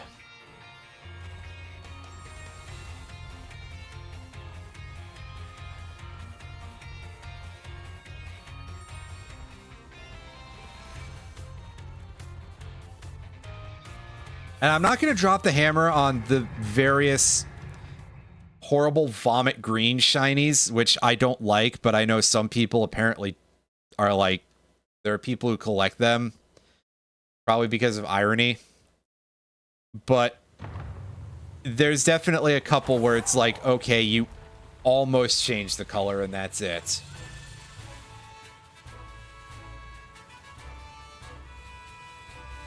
Oh, they're Starlies. I almost said Peaky Pecks. I was channeling Plastic Allen for a second there. But I couldn't get a good look at them at first. I thought they were Vullaby at first, and I was going to be like, that's an insane pull for what is effectively Route 2.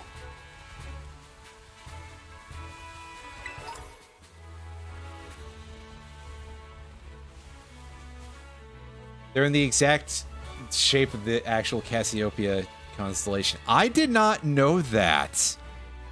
I mean, I knew that they're named for stars, I believe, in the Cassiopeia constellation, but I could not tell you that the placement actually mimics that. That's pretty neat.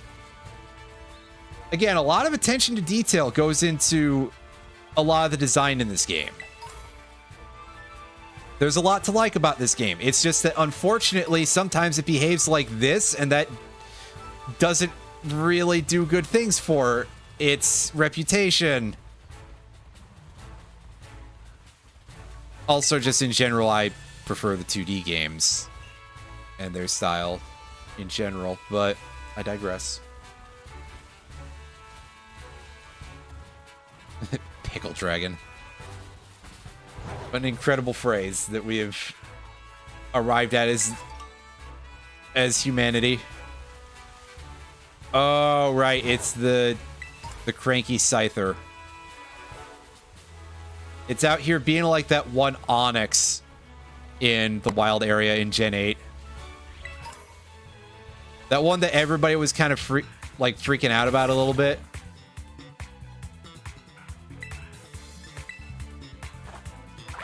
Which, to be fair, I kind of get people who were a little bit salty about that whole to-do. Not on the back of the fact that it's like these games should yield entirely with no challenge to you at any point, but just because it's Onyx. And the idea of being threatened by fucking Onyx is a little bit, like, humbling, I guess. It doesn't feel good.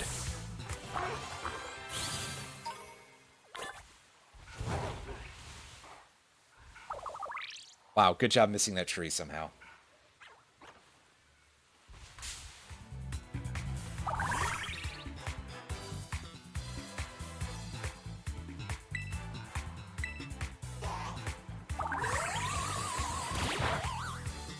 Oh, hey, Flittle. We'll catch this and we'll almost definitely use it. Assuming that I actually am able to catch it. I'm being given the business already.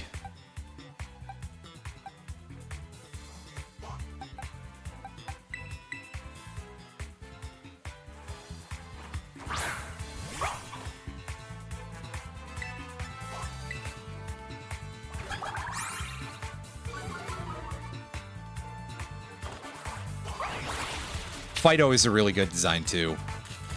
Just A+ Pokemon. Adorable, very good joke. Somehow they managed to not screw that up.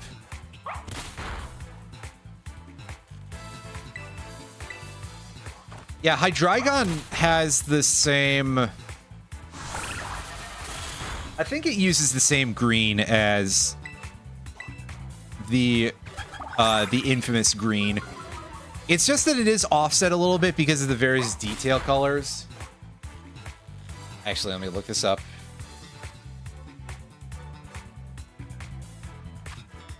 Make sure of this.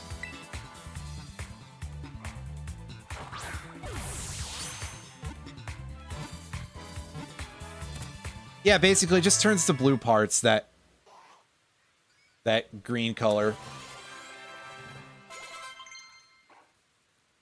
Wants to learn Play Rough. Wow, you're learning that already? You know what, Loafin', I think you're sticking in this party for a while.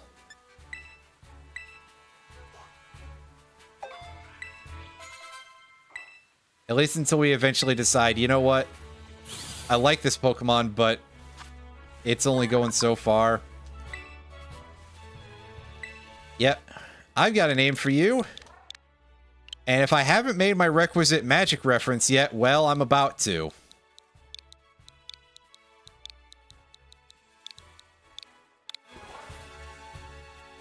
Who's getting... Oh, it's... Obviously, it's... Unfortunately, Halbert going to the box.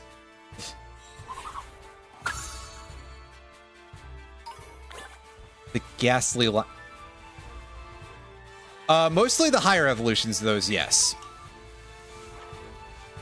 And it's gotten worse over the years in terms of presentation on those.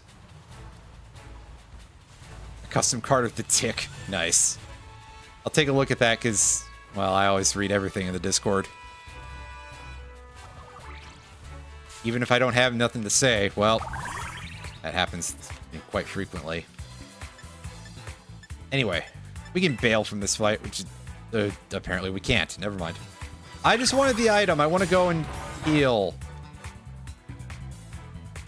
But yeah, if I recall correctly, the Ghastly Shiny has at some point at least been like the aura slash surrounding gas slash fart cloud has at least been very blue at various points. Yeah, and then the models seem to have gotten... I seem to recall that it just looked like absolute cheeks in this game that you basically could not tell.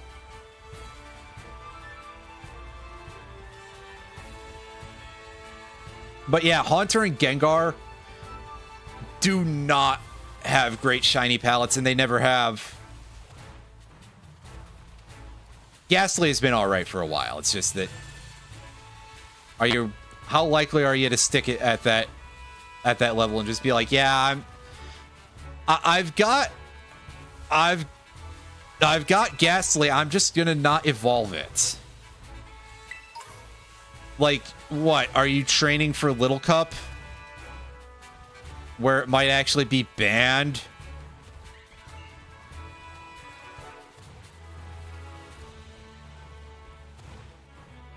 Are you prepping for Gen 1 PU? Which is sure a thing to call the tier when we're talking about Ghastly. We're talking about a Pokemon made of toxic gas.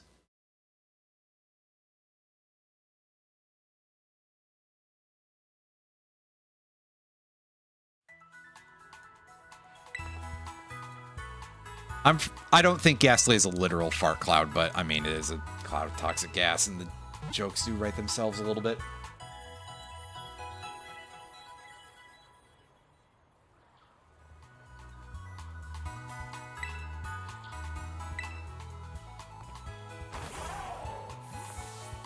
Anyway, I actually came out this direction because I wanted to head towards that Bug-type gym. Yes, this time I am going to attempt to actually do everything in the order of... You know, not do any of them out of order. I'll probably still screw that up at some point, but I digress. In fact, I think when I played this on my own back when it came out, if it weren't for me fumbling into Mela's base first, which is the second member of Team Star, I think I would still have accidentally ended up getting all of them in the order of level. Intended order is a bit of a stretch to say because, I mean, it's open world. Intended order is not really a real thing, but yeah.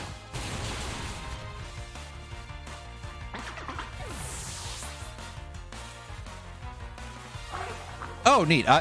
I couldn't place that offhand because I don't remember if I've ever seen it, actually. Seen that shiny of Glamora.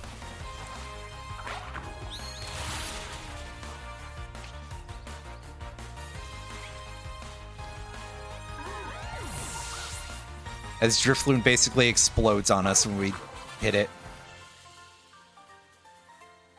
Aftermath. An ability that I mostly know for the skunk Pokemon. Because, yes, that's what skunks need, is the ability to explode. Actually, I think they do learn Explosion if you teach it to them. As in, they can be taught it. The other way around just sounds silly.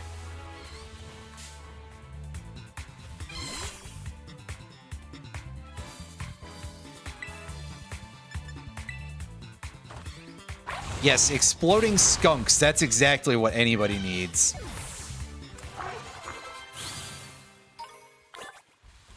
I've had to clean up skunk stink a couple of times in my life.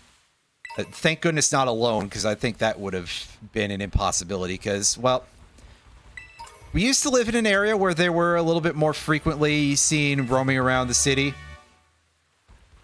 And we have dogs. So, you know, you let them out at night. Sometimes there's a skunk out there. And the dog will just go up and say hi and catch a massive blast of whatever exactly skunks spray to make the dog horribly stank. Oh god, yeah. You're exploding Stunky. Exploding shiny Stunky. Yep.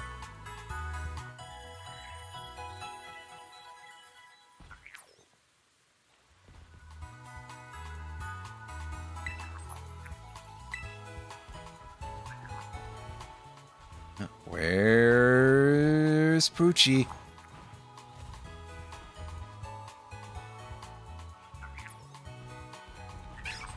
Buddy, I hear you somewhere, but...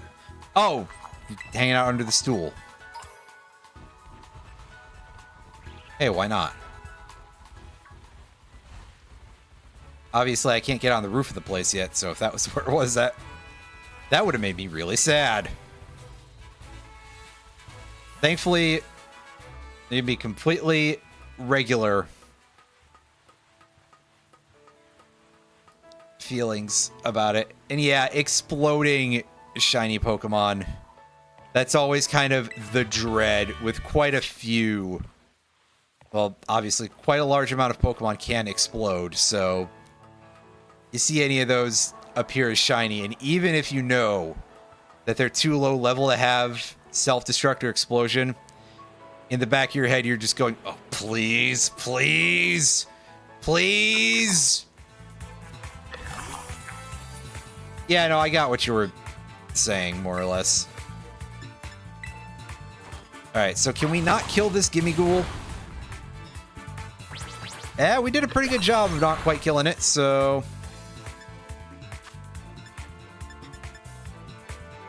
I'm going to throw the Luxury Ball and see if it works. Just because it is a fitting set of colors. At least for this stage. Yo, nice.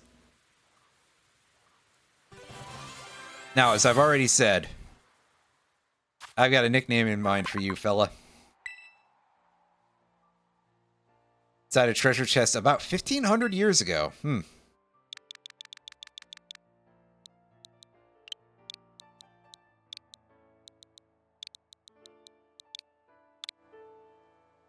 Getting that lethal feline singular clap.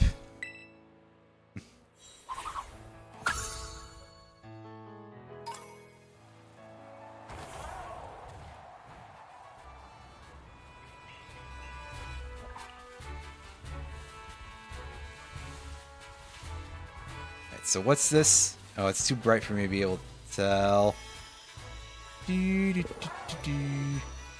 that Diglett? It's a Diglett.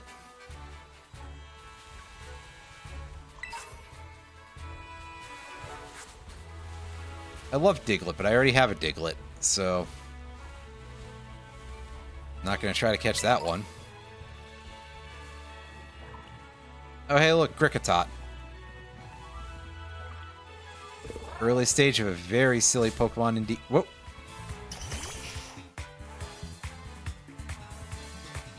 Damn, initiating the battle from downtown, I see.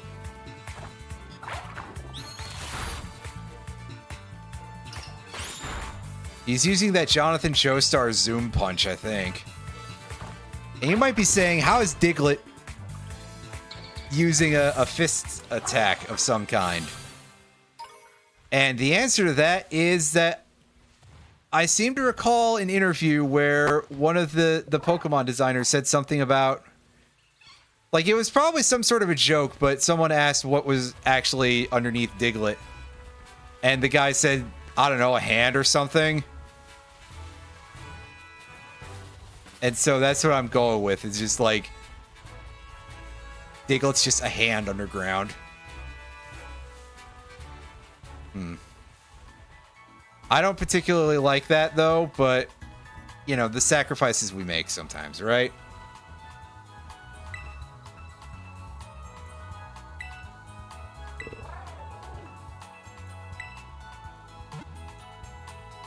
Diglett's just a really buff man. Oh yeah, we've all seen the fan art.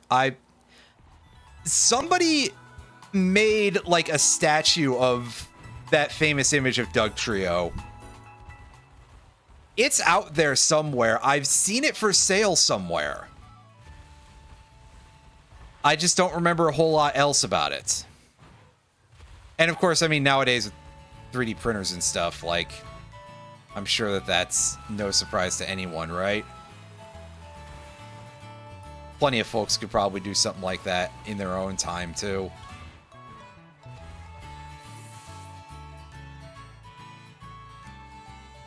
Oh.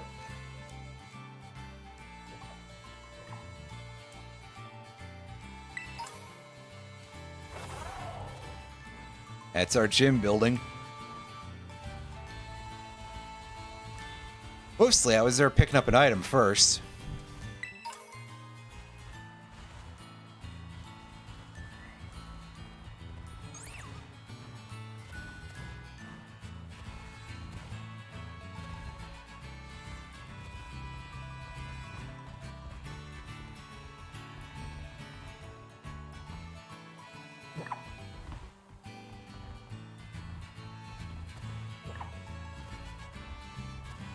On some level, I suppose I'd be a little bit surprised if there weren't more 3D printed figures. But also, I mean, then you'd have to paint a lot of them as a rule.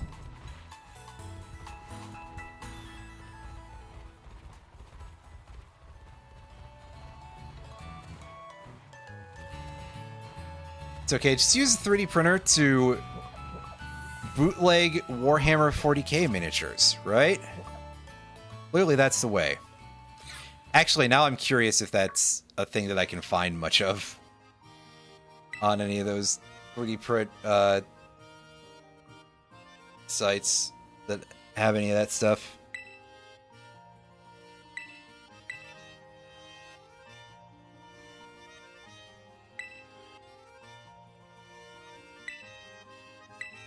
I mean, yeah, Nimona, we're gonna do everything, apparently.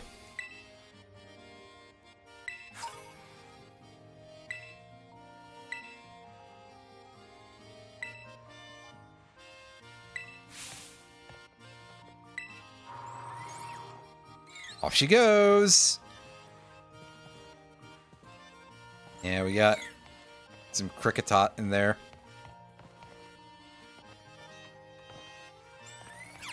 A couple of French butterflies. Vivian.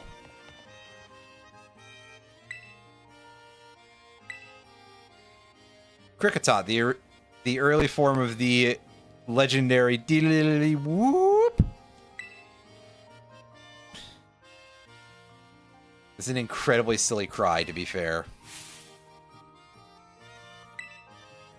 Olive roll, huh?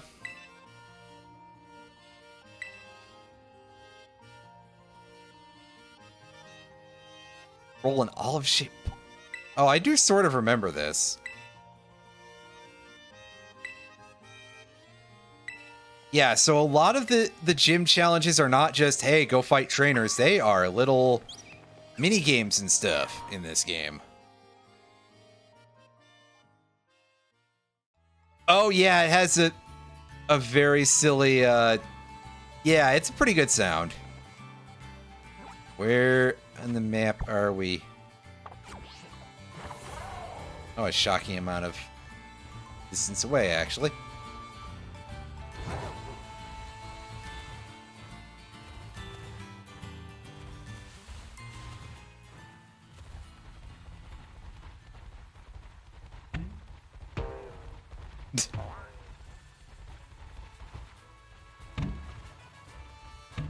Okay, I wasn't expecting any of these sound effects, actually.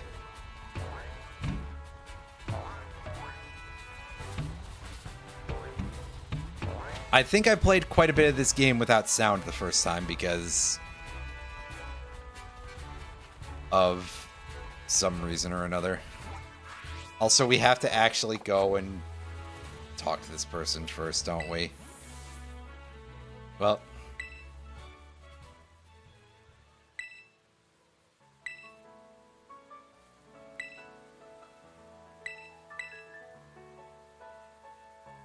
Alright, let's do this.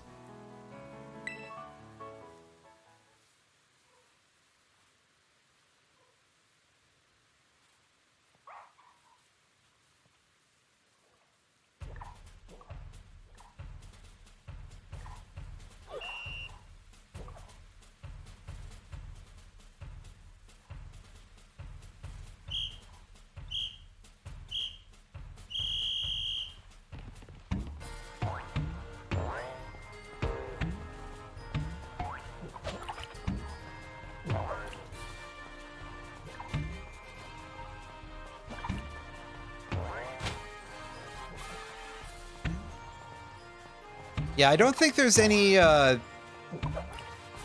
timer or scoreboard part of this.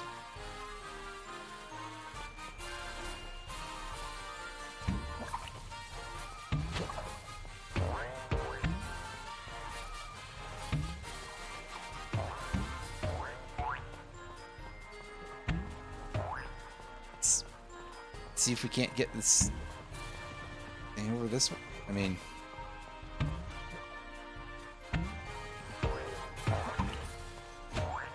Sure can.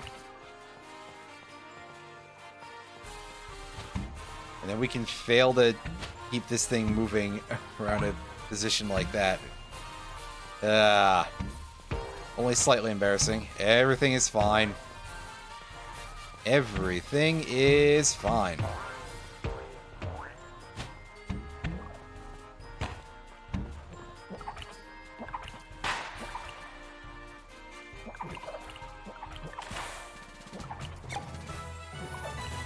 Yay! I'm so glad you guys weren't scoring me because that would probably have been pretty bad.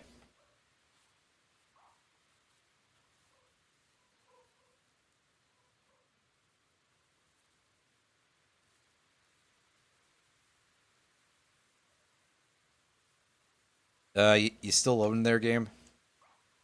Yeah, it's just taking a moment.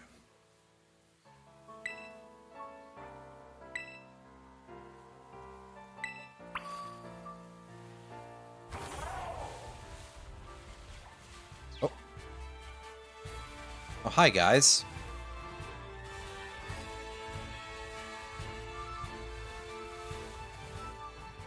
A lot of Igglybuff and Jigglypuff. And the cute bread dog.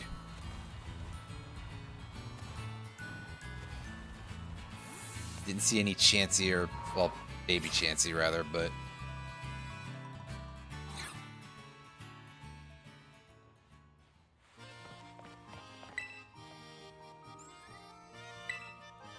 You heard I was on a roll out there? Wow.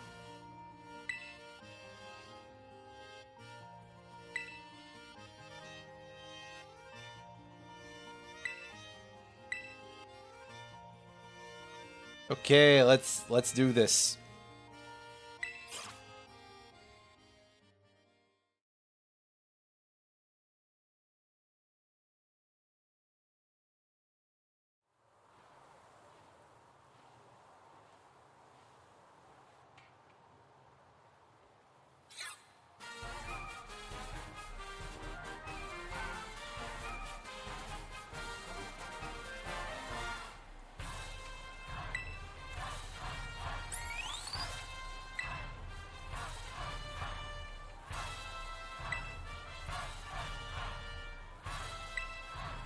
I think you're lying to me.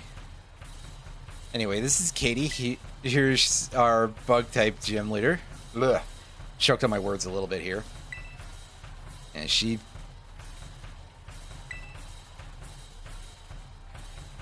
named Katie. You know, at the end, leading back in the puns a little bit more for some of the gym leaders, which were significantly lesser in Gen 8. At least not the ones that are like type affiliated. I'm still shocked we don't have a water type gym leader named Gilbert yet, you know? You would think that would be a... Is that maybe too easy for them?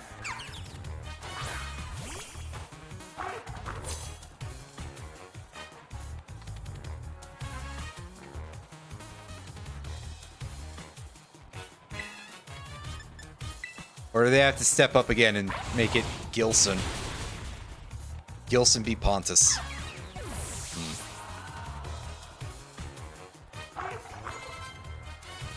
As the strange choices of references continue to get stranger throughout these streams.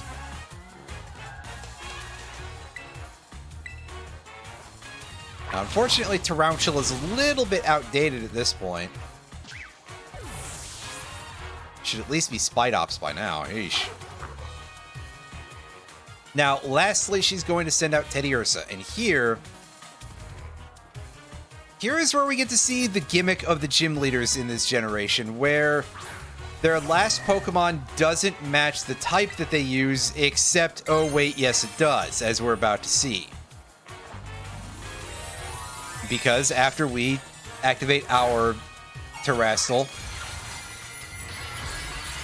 the gym leader always terrestrializes to the same type as their gym.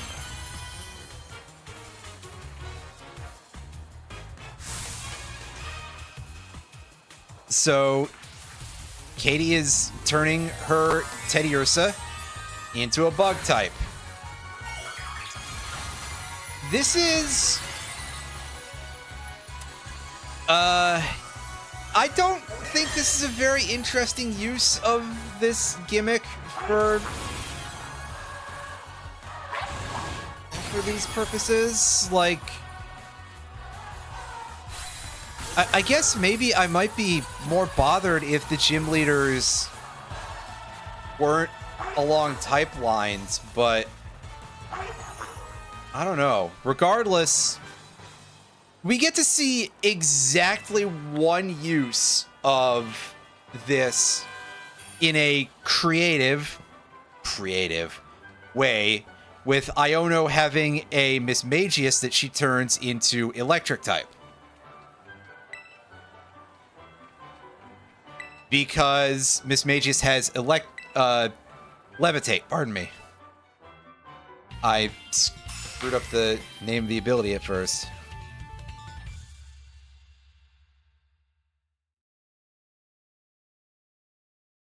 And because of that, I guess it's probably a little bit more interesting than using the Dynamo line, which also have Levitate and are electric types. Although many asterisks on that, and unsurprisingly, that is one of the only options for, and by one of, I mean the only option for a levitating electric type. I guess you could use an electric flying type, but I would dislike that more than using an electric type levitator. I remember Ellis's gym in Black and White 1, where she had 2 Emolgas and a Zebstrika. And I'm pretty sure when I streamed that effing years ago at this point, God, I hope I still have that save file somewhere, so whenever I get around to Black 2, I can get the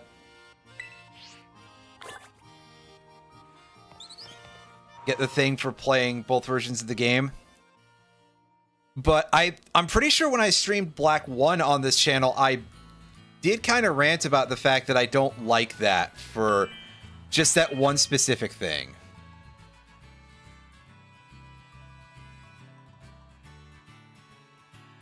Hector, I think Hatterene has something like that going too anyway, but yeah.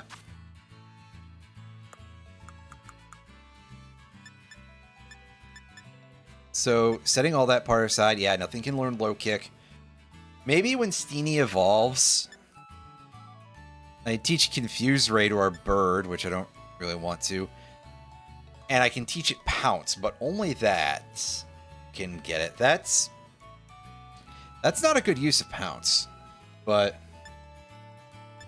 I think a lot of our TMs are going to fall in the area of shit that we can't do anything with right now. Stored power for Flittle, though, which is kind of the most common thing that I think Espathra does in a more competitive sense. So that's interesting. Kind of.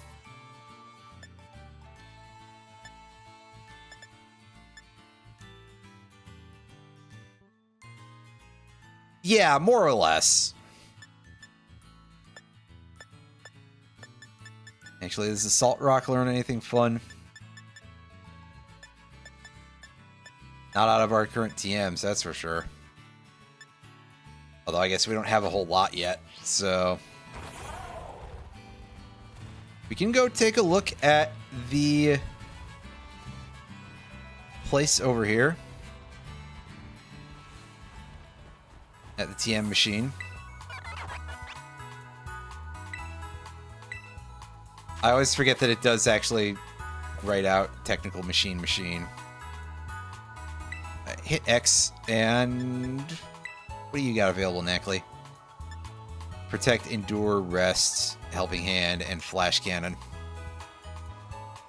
Oh. Flash Cannon is the only one that it can learn that's an actual attacking move. Boo! Yeah, I think LS's gym is better in Black 2, White 2. But I don't recall offhand, so... Yeah. But I didn't like it in the original. Disarming Voice. Yeah, that one is actually an attacking move. I confuse it a lot with other moves, so... Yeah, not much we can do here, but of course, we haven't really got a whole lot that we can use to get any TMs with anyway, so it's no big whoop, really.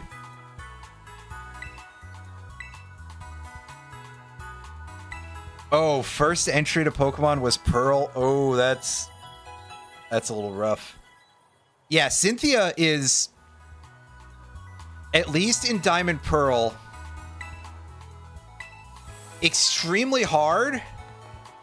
I think in Diamond and Pearl she has her Pokemon stats are basically set to the maximum. I don't remember if that's true for Platinum or not. And truth be told, I suppose I don't remember if that's actually true for Diamond Pearl, but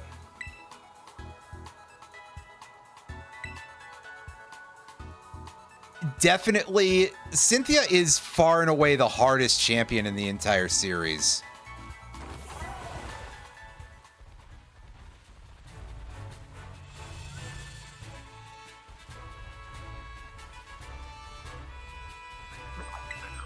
In fact, I would probably say at this point, out of mainline games, so, you know, setting aside any of the stuff in Coliseum or XD,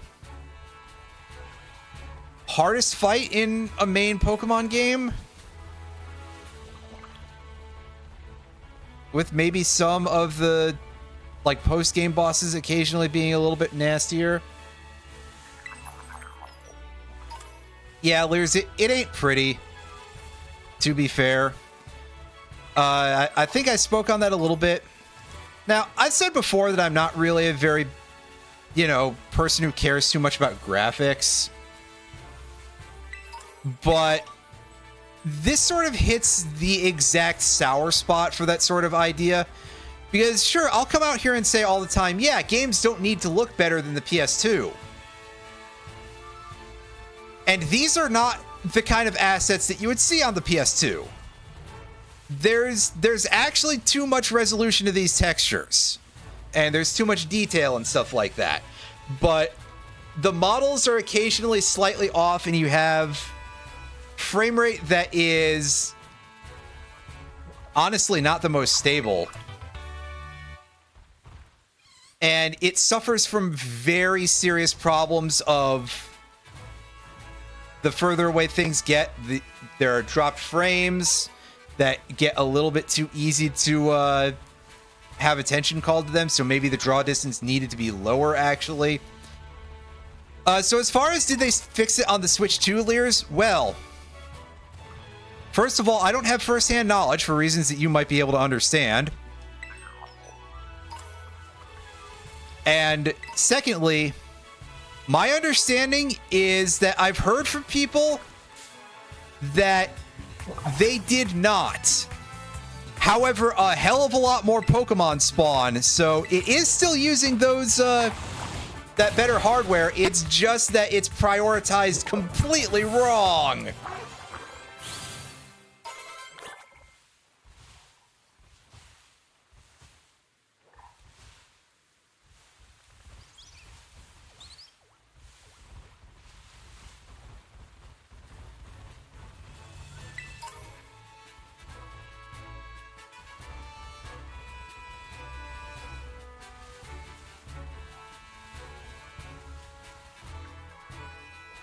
Yeah, and I mean, again, I don't think this is necessarily like world ending.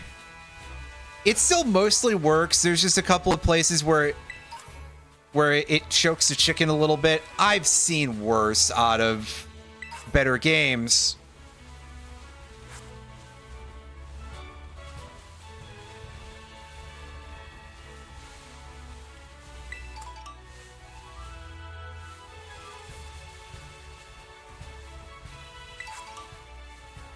But it does kind of, again, like I say, I don't care too much about graphics, which is also kind of why I think this sort of thing is bad. It's just like, hey, we did point out a couple of times when I played through XD recently how the models from the Gens 1 and 2 Pokemon are from the N64 era, and they do look a little bit different from the models in the GameCube. But I mean, that all looked fine, and it was good enough for me. They could just stick to that sort of thing, and this would be fine. And it would, in theory, perform better. Although, I mean, maybe it would still crash sometimes when you enter Levincia, but I don't know.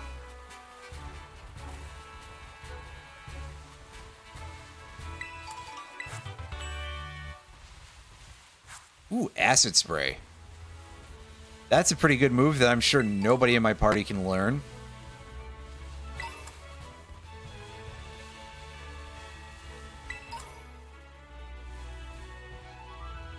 Transmelt Tarantulas. Oh. I was just reminded of that fighting game for the N64, the Beast Wars fighting game. I rented that one time. I don't remember if it was good or not. But I think it was a Blockbuster exclusive, at least in the US. Which is odd. There were a couple of those around here. I want to say the N64 version of Daikatana was another Blockbuster exclusive.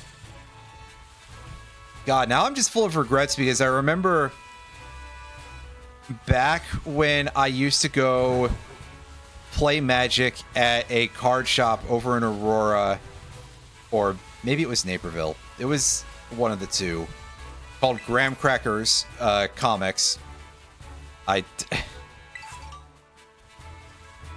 There was a Blockbuster near there, basically, and that place obviously was going out of business by the time I was in the tenure of playing there. I really should have, like, taken a little bit of cash, gone over there, and seen if I could pick up some fun stuff from there. But unfortunately, I did no such thing, and I have regrets. But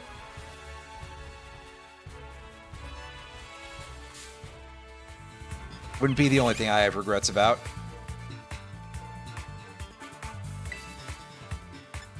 This happening is much lower level than I thought it would be.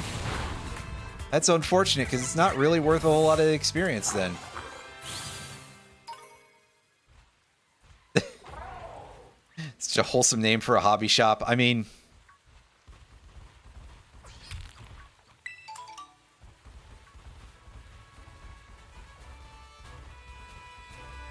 unsurprisingly, it was founded by a guy whose name was Graham, so that, you know, a pun too, yay!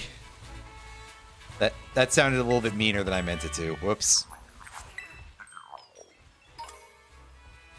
Hey, wow, that Gimme Ghoul had 4 coins. That's pretty good. Considering I usually expect to get 1 or less.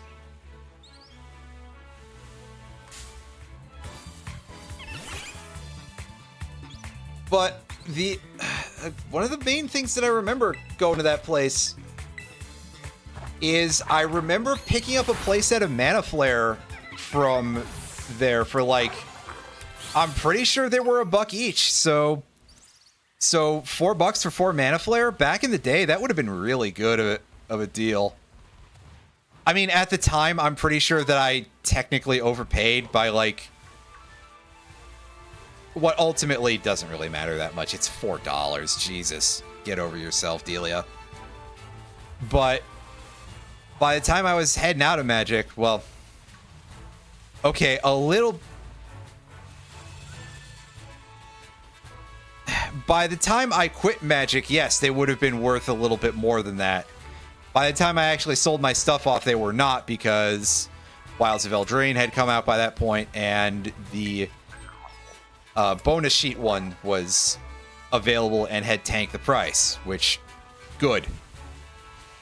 I'm actually quite glad whenever they do things that make cards more available, so that way people who are not just like whale level wallets can afford to play Magic.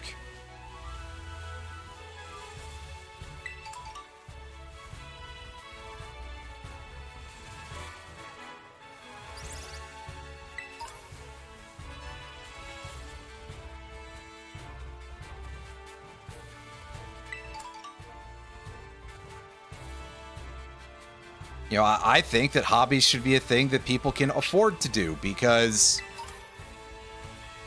it's generally kind of good for you to have a hobby, so that way you don't lose your mind as easily. Instead, you just lose all your money. Right. Are we still in the... Yeah, we're still kind of out here in the doldrums of mediocre levels.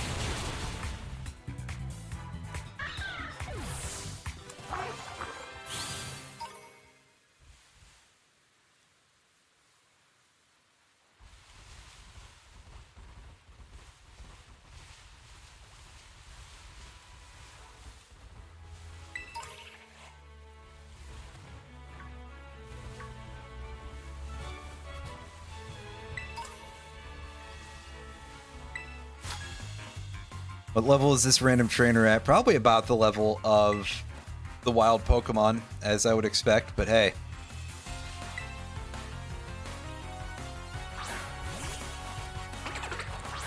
Yeah, Scatterbug, that definitely is going to be low level, right? This kid doesn't just have an unevolved Scatterbug at level 25 or something. That'd be silly.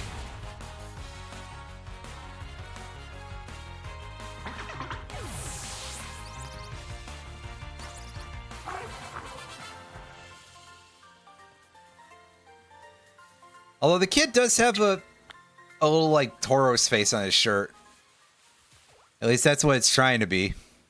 So, you know, good taste. Let's take a look at our map and see where there is any... Trying to place where the first of the Team Star hideouts is. It's not Aerie. Obviously, she's the last one. It's not Atticus. Oh, hey, there's Orthworm. It's not Ortega. I was like, what the hell is this goofball's name? But that guy's number 4. So, yeah, Giacomo is the first of the Team Star crews. I did not remember that, because putting a dark type opponent that early feels rather unusual for the Pokemon series. Granted, it's only been very recently in the franchise that we've had actual, like, dark type gyms.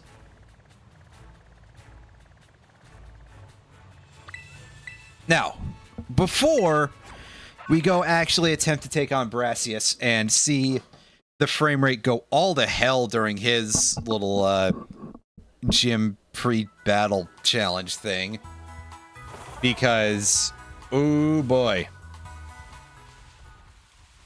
those Sunflora, the game does not like loading all of those at once.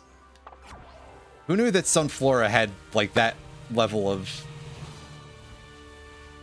like, huge model file size, right? What, is everything in this game saved as a bitmap? Or some other completely uncompressed format? Hey, Venonat. Aren't you supposed to be in 14 somewhere? Oh. Yeah, bad jokes. In fact, I've told that very bad joke before. Oh, hey, it's Spite Ops. Draining Kiss. Wow. That's a good move. A mass outbreak of wild Tauros. Oh, hell yeah. I mean, granted, they are this generation version of Tauros, but that's still pretty alright. Although I am getting dogpiled while I go into the menu. They're looking over at me like, you dumb asshole.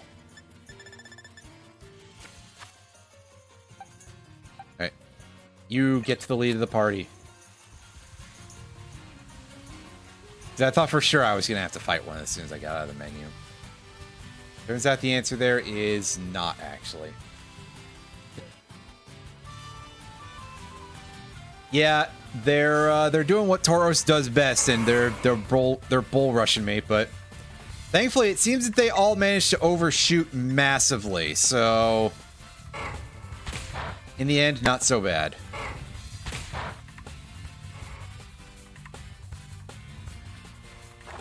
But also, of course, they are still Tauros, so they hit like a truck.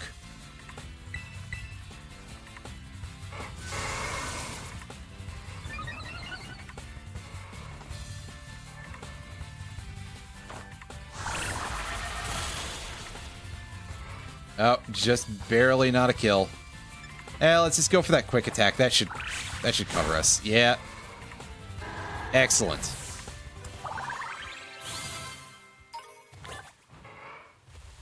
Get me out of here. That doesn't feel like such a good use of my resources.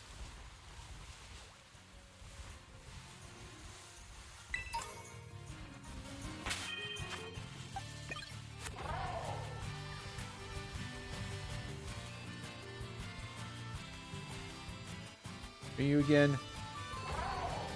Oh, it's a floette. Or is that flabebe? Yo, Brysolf handed me over a sub. How are ya, Brian? Hope you're having yourself a good evening. How's the old, probably still working on... Is there more content to do for TRB? I mean, you're heading into the playoffs. So, probably be a little bit. Yeah, absolutely. Plus, there's all the various hype stuff. Yeah, sorry, I was having this dumbass brain of like, wait, is there a fastest 3 minute? But yeah, of course there is. Plus all the other stuff too.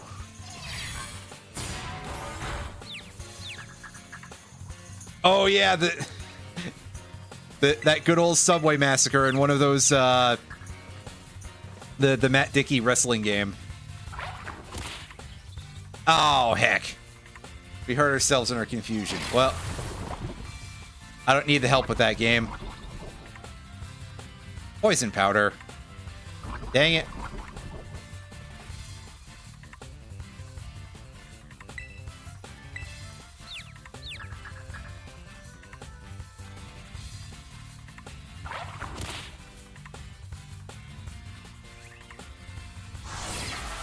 Man, look at how rude this Venonat is being. This is the best a Venonat has performed in a while.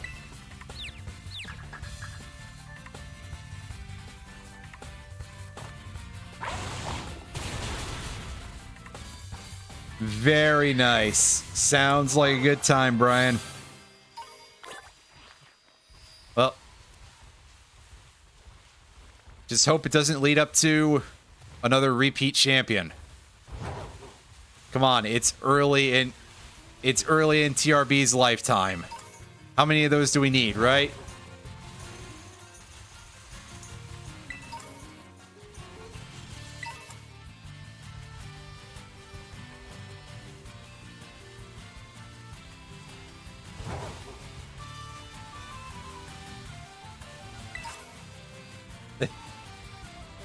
Even a playoff game. Well,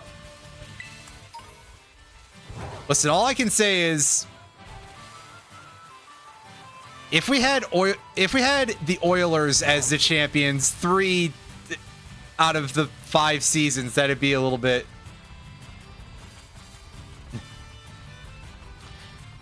At that point, I would almost be like, well, fuck it, I'll take the Cowboys over them. But then I remembered that, yeah, actually the Cowboys did win one. The alternate version of events was a shared hallucination in terms of the canon of TRB. It didn't actually count.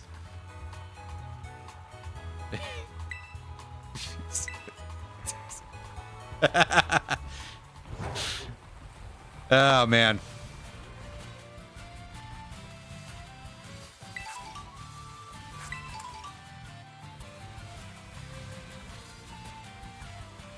I'll be completely honest with you, too.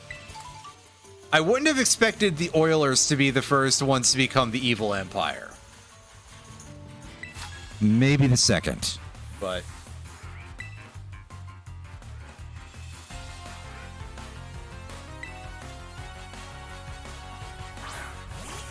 what's this guy? Oh, he's got a clef key. Oh.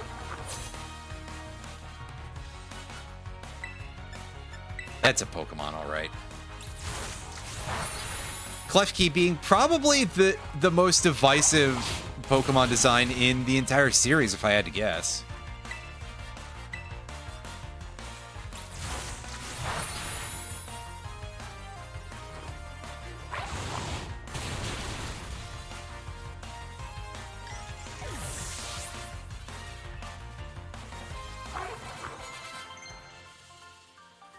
Let's learn Iron Defense. I'll pass on that.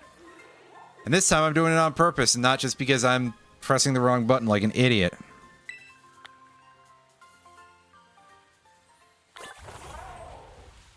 Because that's usually what happens with me. Ah, yes. Now here we go. Here's a top shelf buddy for us. It's Magnemite. Yeah.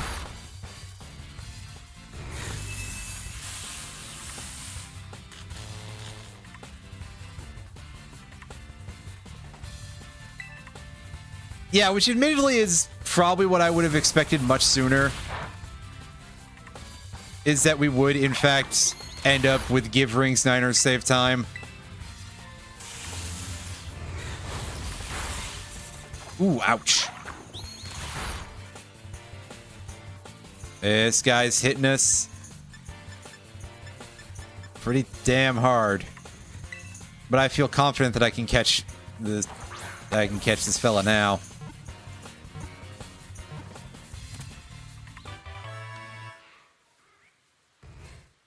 All right, what do I name this Magnemite? And for that matter, should I use it? I mean, I do love me some Magnemite, especially starting in this era. Well, this era. You know, some of the... Magnemite wasn't really that good in the first couple of generations, but eventually it started getting quite useful.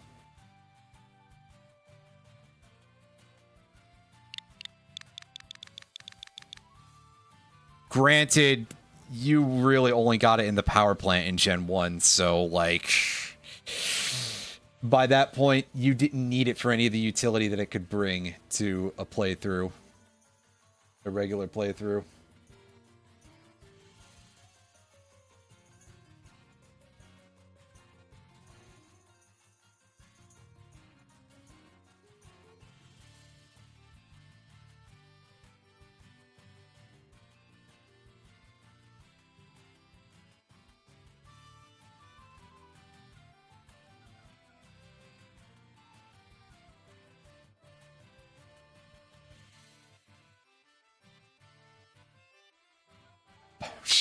Oh, God.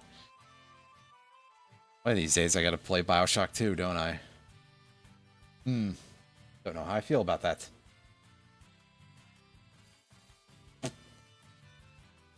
Yeah, I'm gonna think on this some more and...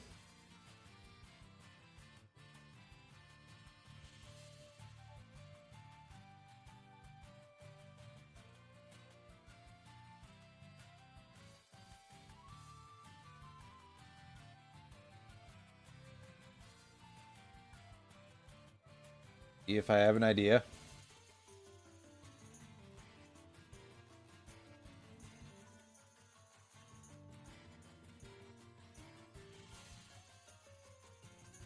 There's no, like, space for me to have, like, fridge clinger or something. Which is just silly, but,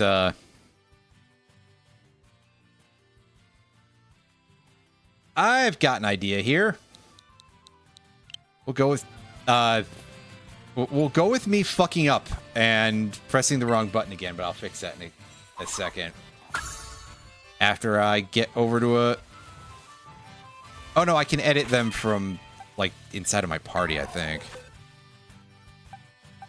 Or possibly even inside the box.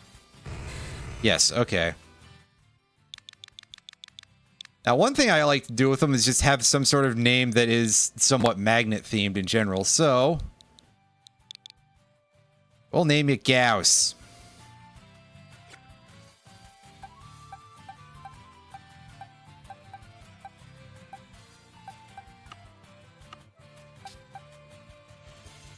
Now, real quick, let's take a look at what this fella has got.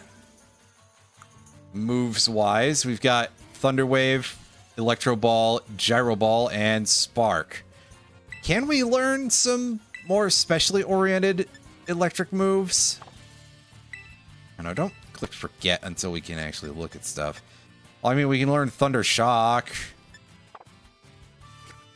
Yeah, I think the downside is probably that we're gonna have to wait around.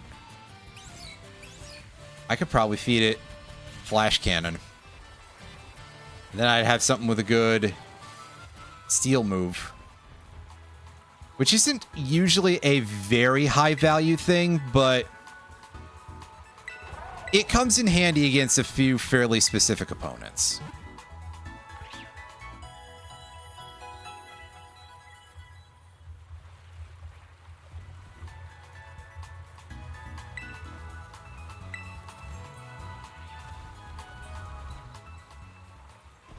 In any case, what is the horde over here? It's an outbreak, a mass outbreak of wild squawkabilly. Are they... I think it's just going to be the blue ones. A Feraligatr, or a Victory Bell, for that matter. Well, there's a Kirlia, but we already have a Psychic type that we like.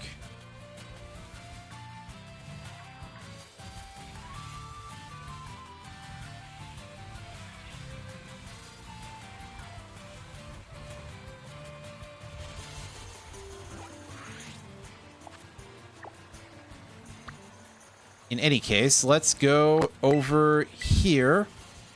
And let's see about dealing with Brassius to wrap things up.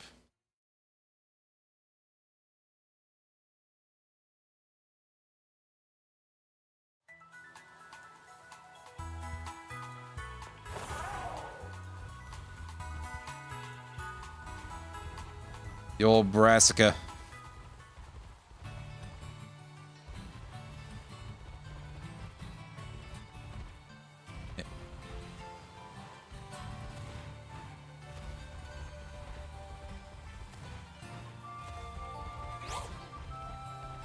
Go this way. Make things simpler, you fool. Are you refilled? We refilled. Okay, good. I already forgot about that. It's just very easy to do for something like that because it's so simple.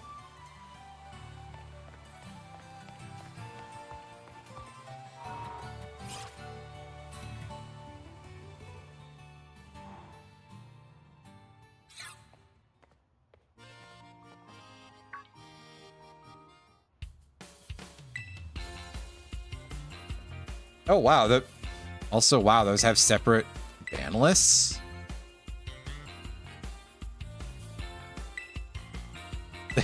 Yeah, okay, Nimona.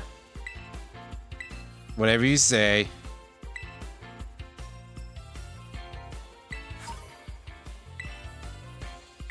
A couple of ethers. Those are pretty nice.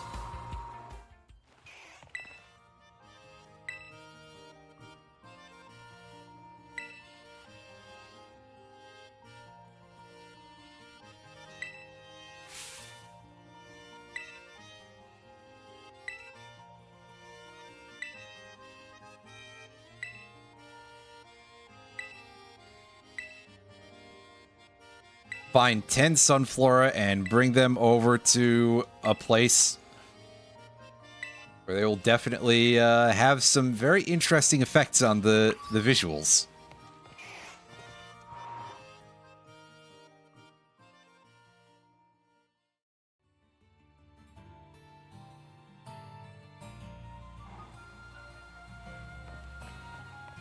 Well, I didn't realize that those were separate like that. I just thought they had all the same OCG card pool.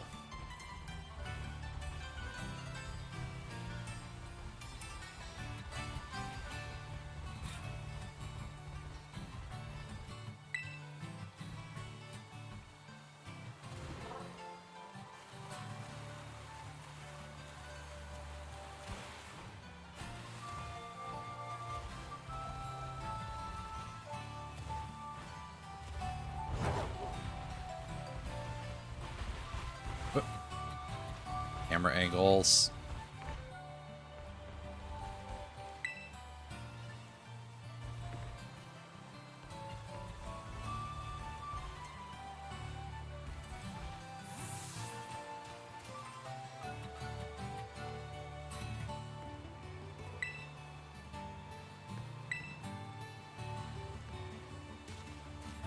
A lot of copies of the same couple of statues for Brassius, huh?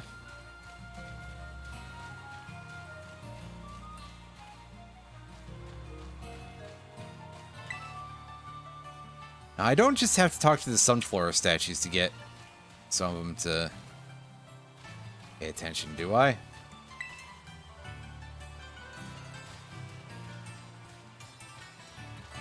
They're not disguised like that, right? That doesn't seem familiar.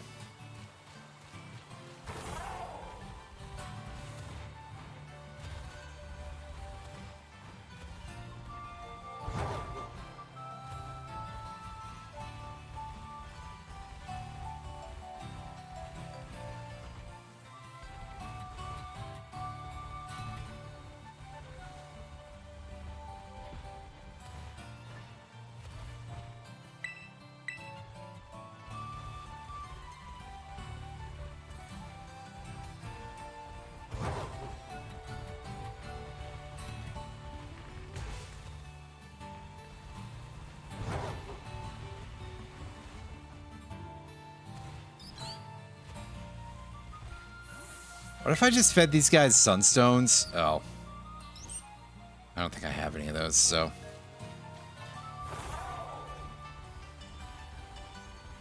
Never mind, then.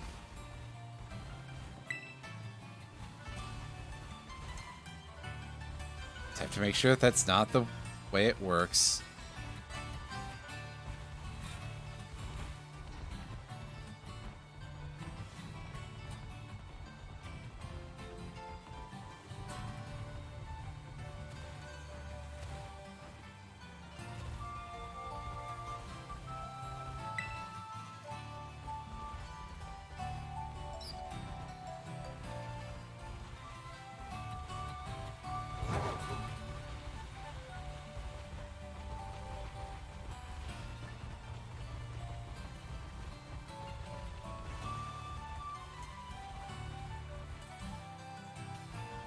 Okay, see, I do remember having to deal with one of these guys in this maze area.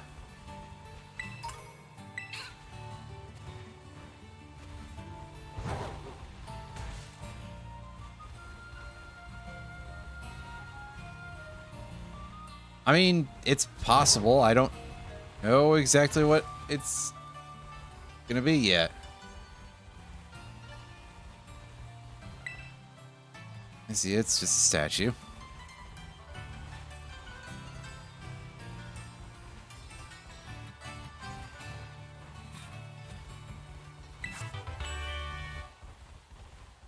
Neat, poison tail.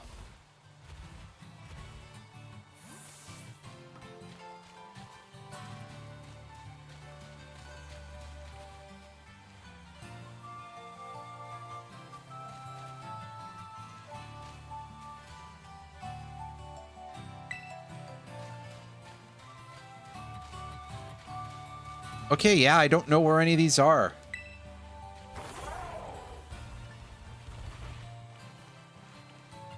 This one has no text attached to it for some reason.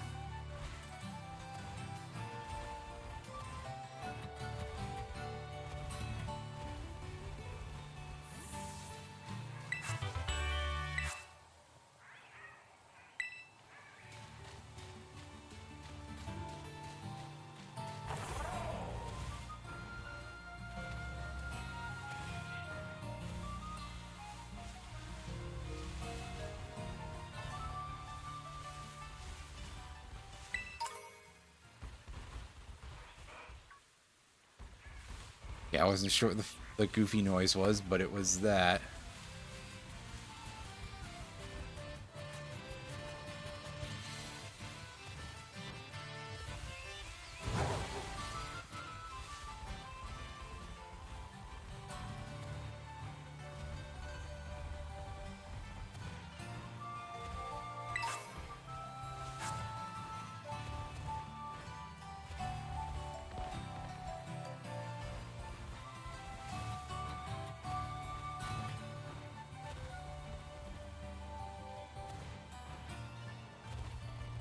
Yeah, the music in this game is generally pretty nice. Actually going over to this area again and see if... Oh, do I have to actually talk to you to start the... Right, that's probably why. That's really embarrassing. Don't look at me. How far am I into the game? Not very. This will be our second gym, and we fought the cloth.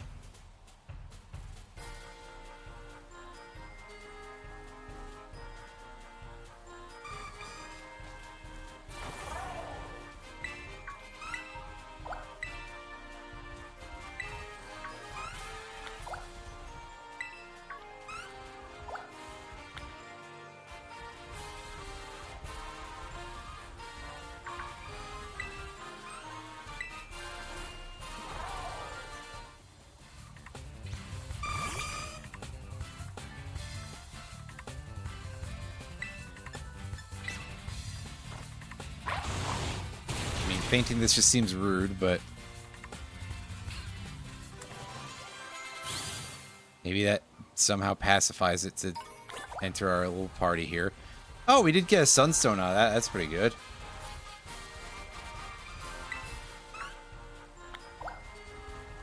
Yep, I picked I picked Fuecoco.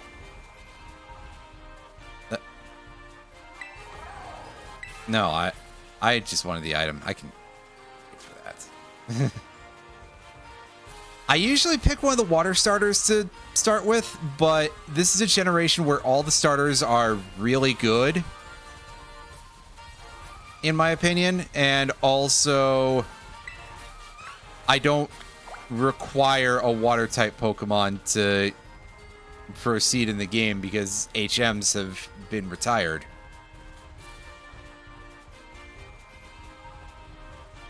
So I was just like, yeah, I'll choose something a little bit different because I think on average I just end up picking the fewest fire starters.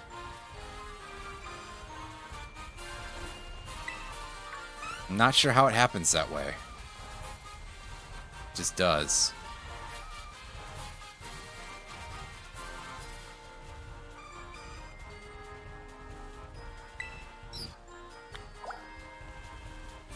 Alright, now just make sure that there isn't another one. Oh, there is another one. There we go.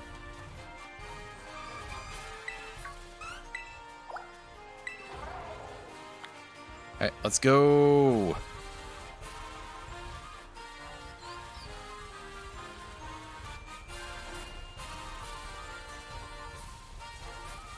Look at them have to keep warping in, and their frame rates not being the greatest, because yeah, this game is pushing itself a little hard.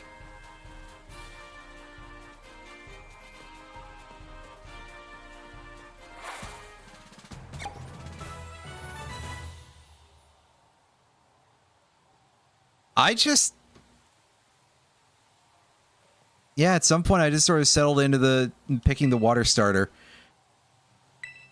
I guess also it's not usually a huge issue to get a Pokemon to surf with in most generations. The main one that I actually had a problem with that was Black and White 1. I picked Tepig the last time I played Black version. And it was I felt like I was a little bit hard up for options, actually, for a while. Yeah, I'm on Switch 1.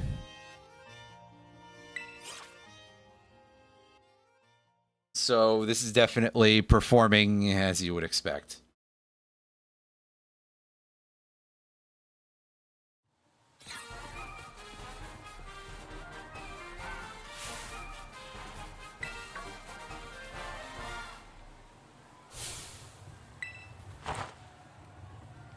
Yeah, if you want a water type in Black and you didn't pick the water starter,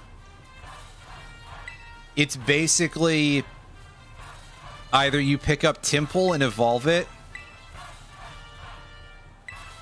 or you teach Stoutland Surf and use that to get a water type.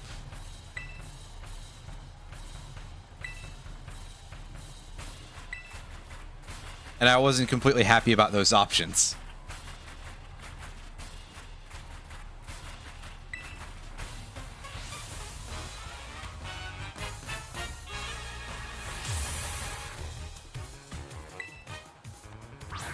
I mean, I like Stoutland and all, but teaching it Surf is just like, hey, yeah, it's the same thing that happens with basically any other HM related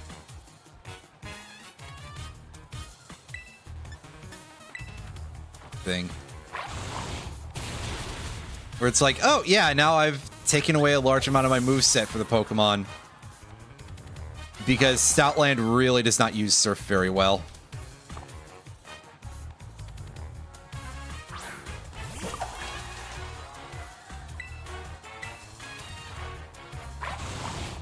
Yeah, Brassius's levels are not that high. I was expecting him to be a bit more of a step up compared to Katie.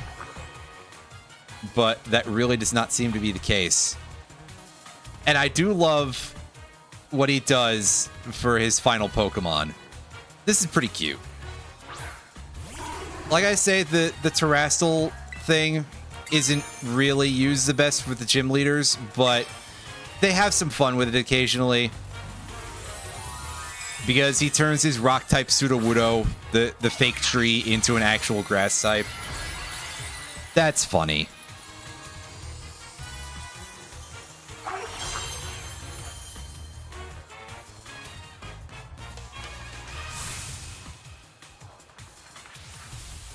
Truly Wudo.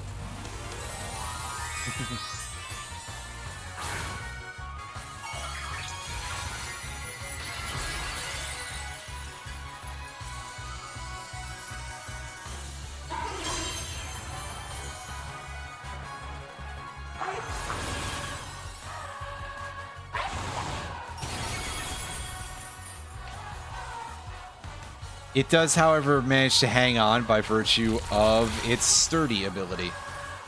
However, we have good enough levels to get away with that. That's fine.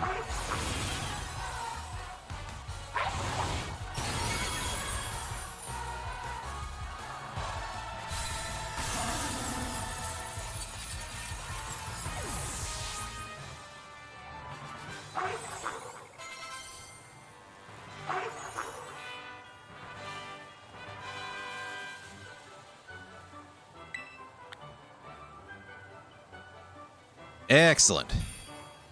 Not a hard battle at all. As I sort of implied, lower level than I thought, but that's all right. It's a mainline Pokemon game. I'm not expecting them to be huge challenges for me.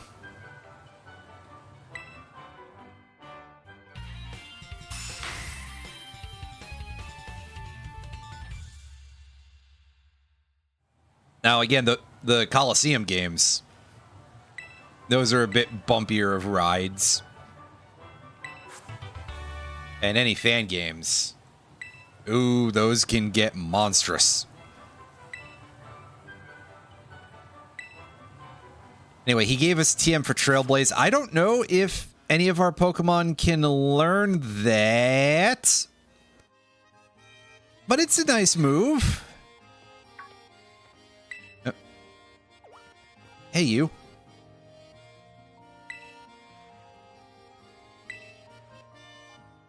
It's Hassel. He's the guy who uses dragon types.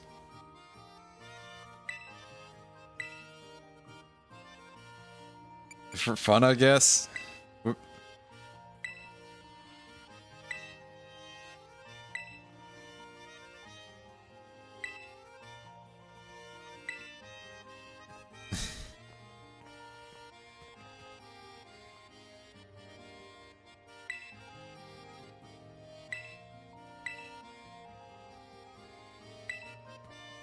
Yeah, we'll get to that eventually, sir. But my goodness, there's a lot to do before then. Where's my? I somehow blanked out on the fact that the bag was at the top of the list. Yeah, we can teach this. Oh, we can teach this to our dog.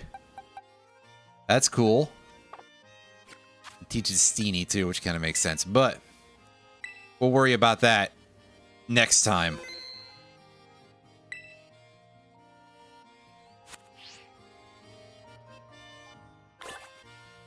And there's a reason for that, folks. That's because I ran a little bit long tonight. Not hugely, obviously, but it's about 3 hours of stream. So, as ever, thank you all for watching. I appreciate it. Let me do my little commands here that post my usual links to stuff. This plug command will take you to a list of links of where you can find me elsewhere on the internet. And this Discord command will link you to a Discord server for the stream. Tomorrow we're going to be playing some more of this. Thursday we will be picking that Pokemon Platinum randomizer back up. Friday, I've already said we will be looking at adventure mode in MTG Forge. On Monday, we'll once again be trying out a new game for about 3 hours. I'm not completely sure of what it'll be yet, but I am about 99% confident that I will be checking out FTL Faster Than Light, which I've fucking dawdled on for years. Liz, I'm probably just gonna go to sleep, but yeah. And then after that, Tuesday we'll loop back around and there will be more of this for, yeah. Yeah, buddy, sorry. I'm a little bit run down and wore out and all of that. Popular Steam game backlog. Yeah, I mean, there is a pretty big list of like, how the fuck did you not play this yet, buddy? And I'll tell you how. I don't know. But yes, doing a lot of that, and also because honestly, it would be kind of annoying to switch the console that's hooked up to my capture card. And it also would kind of suck a little bit to switch over to using the composite in for it. So using the older consoles is kind of on hold, basically, at least until I finish this, or until I decide that I'll just actually make the effort. Anyway, that's enough of that. Good night, everybody. See you tomorrow or next time you decide to show up. And thank you all for watching again.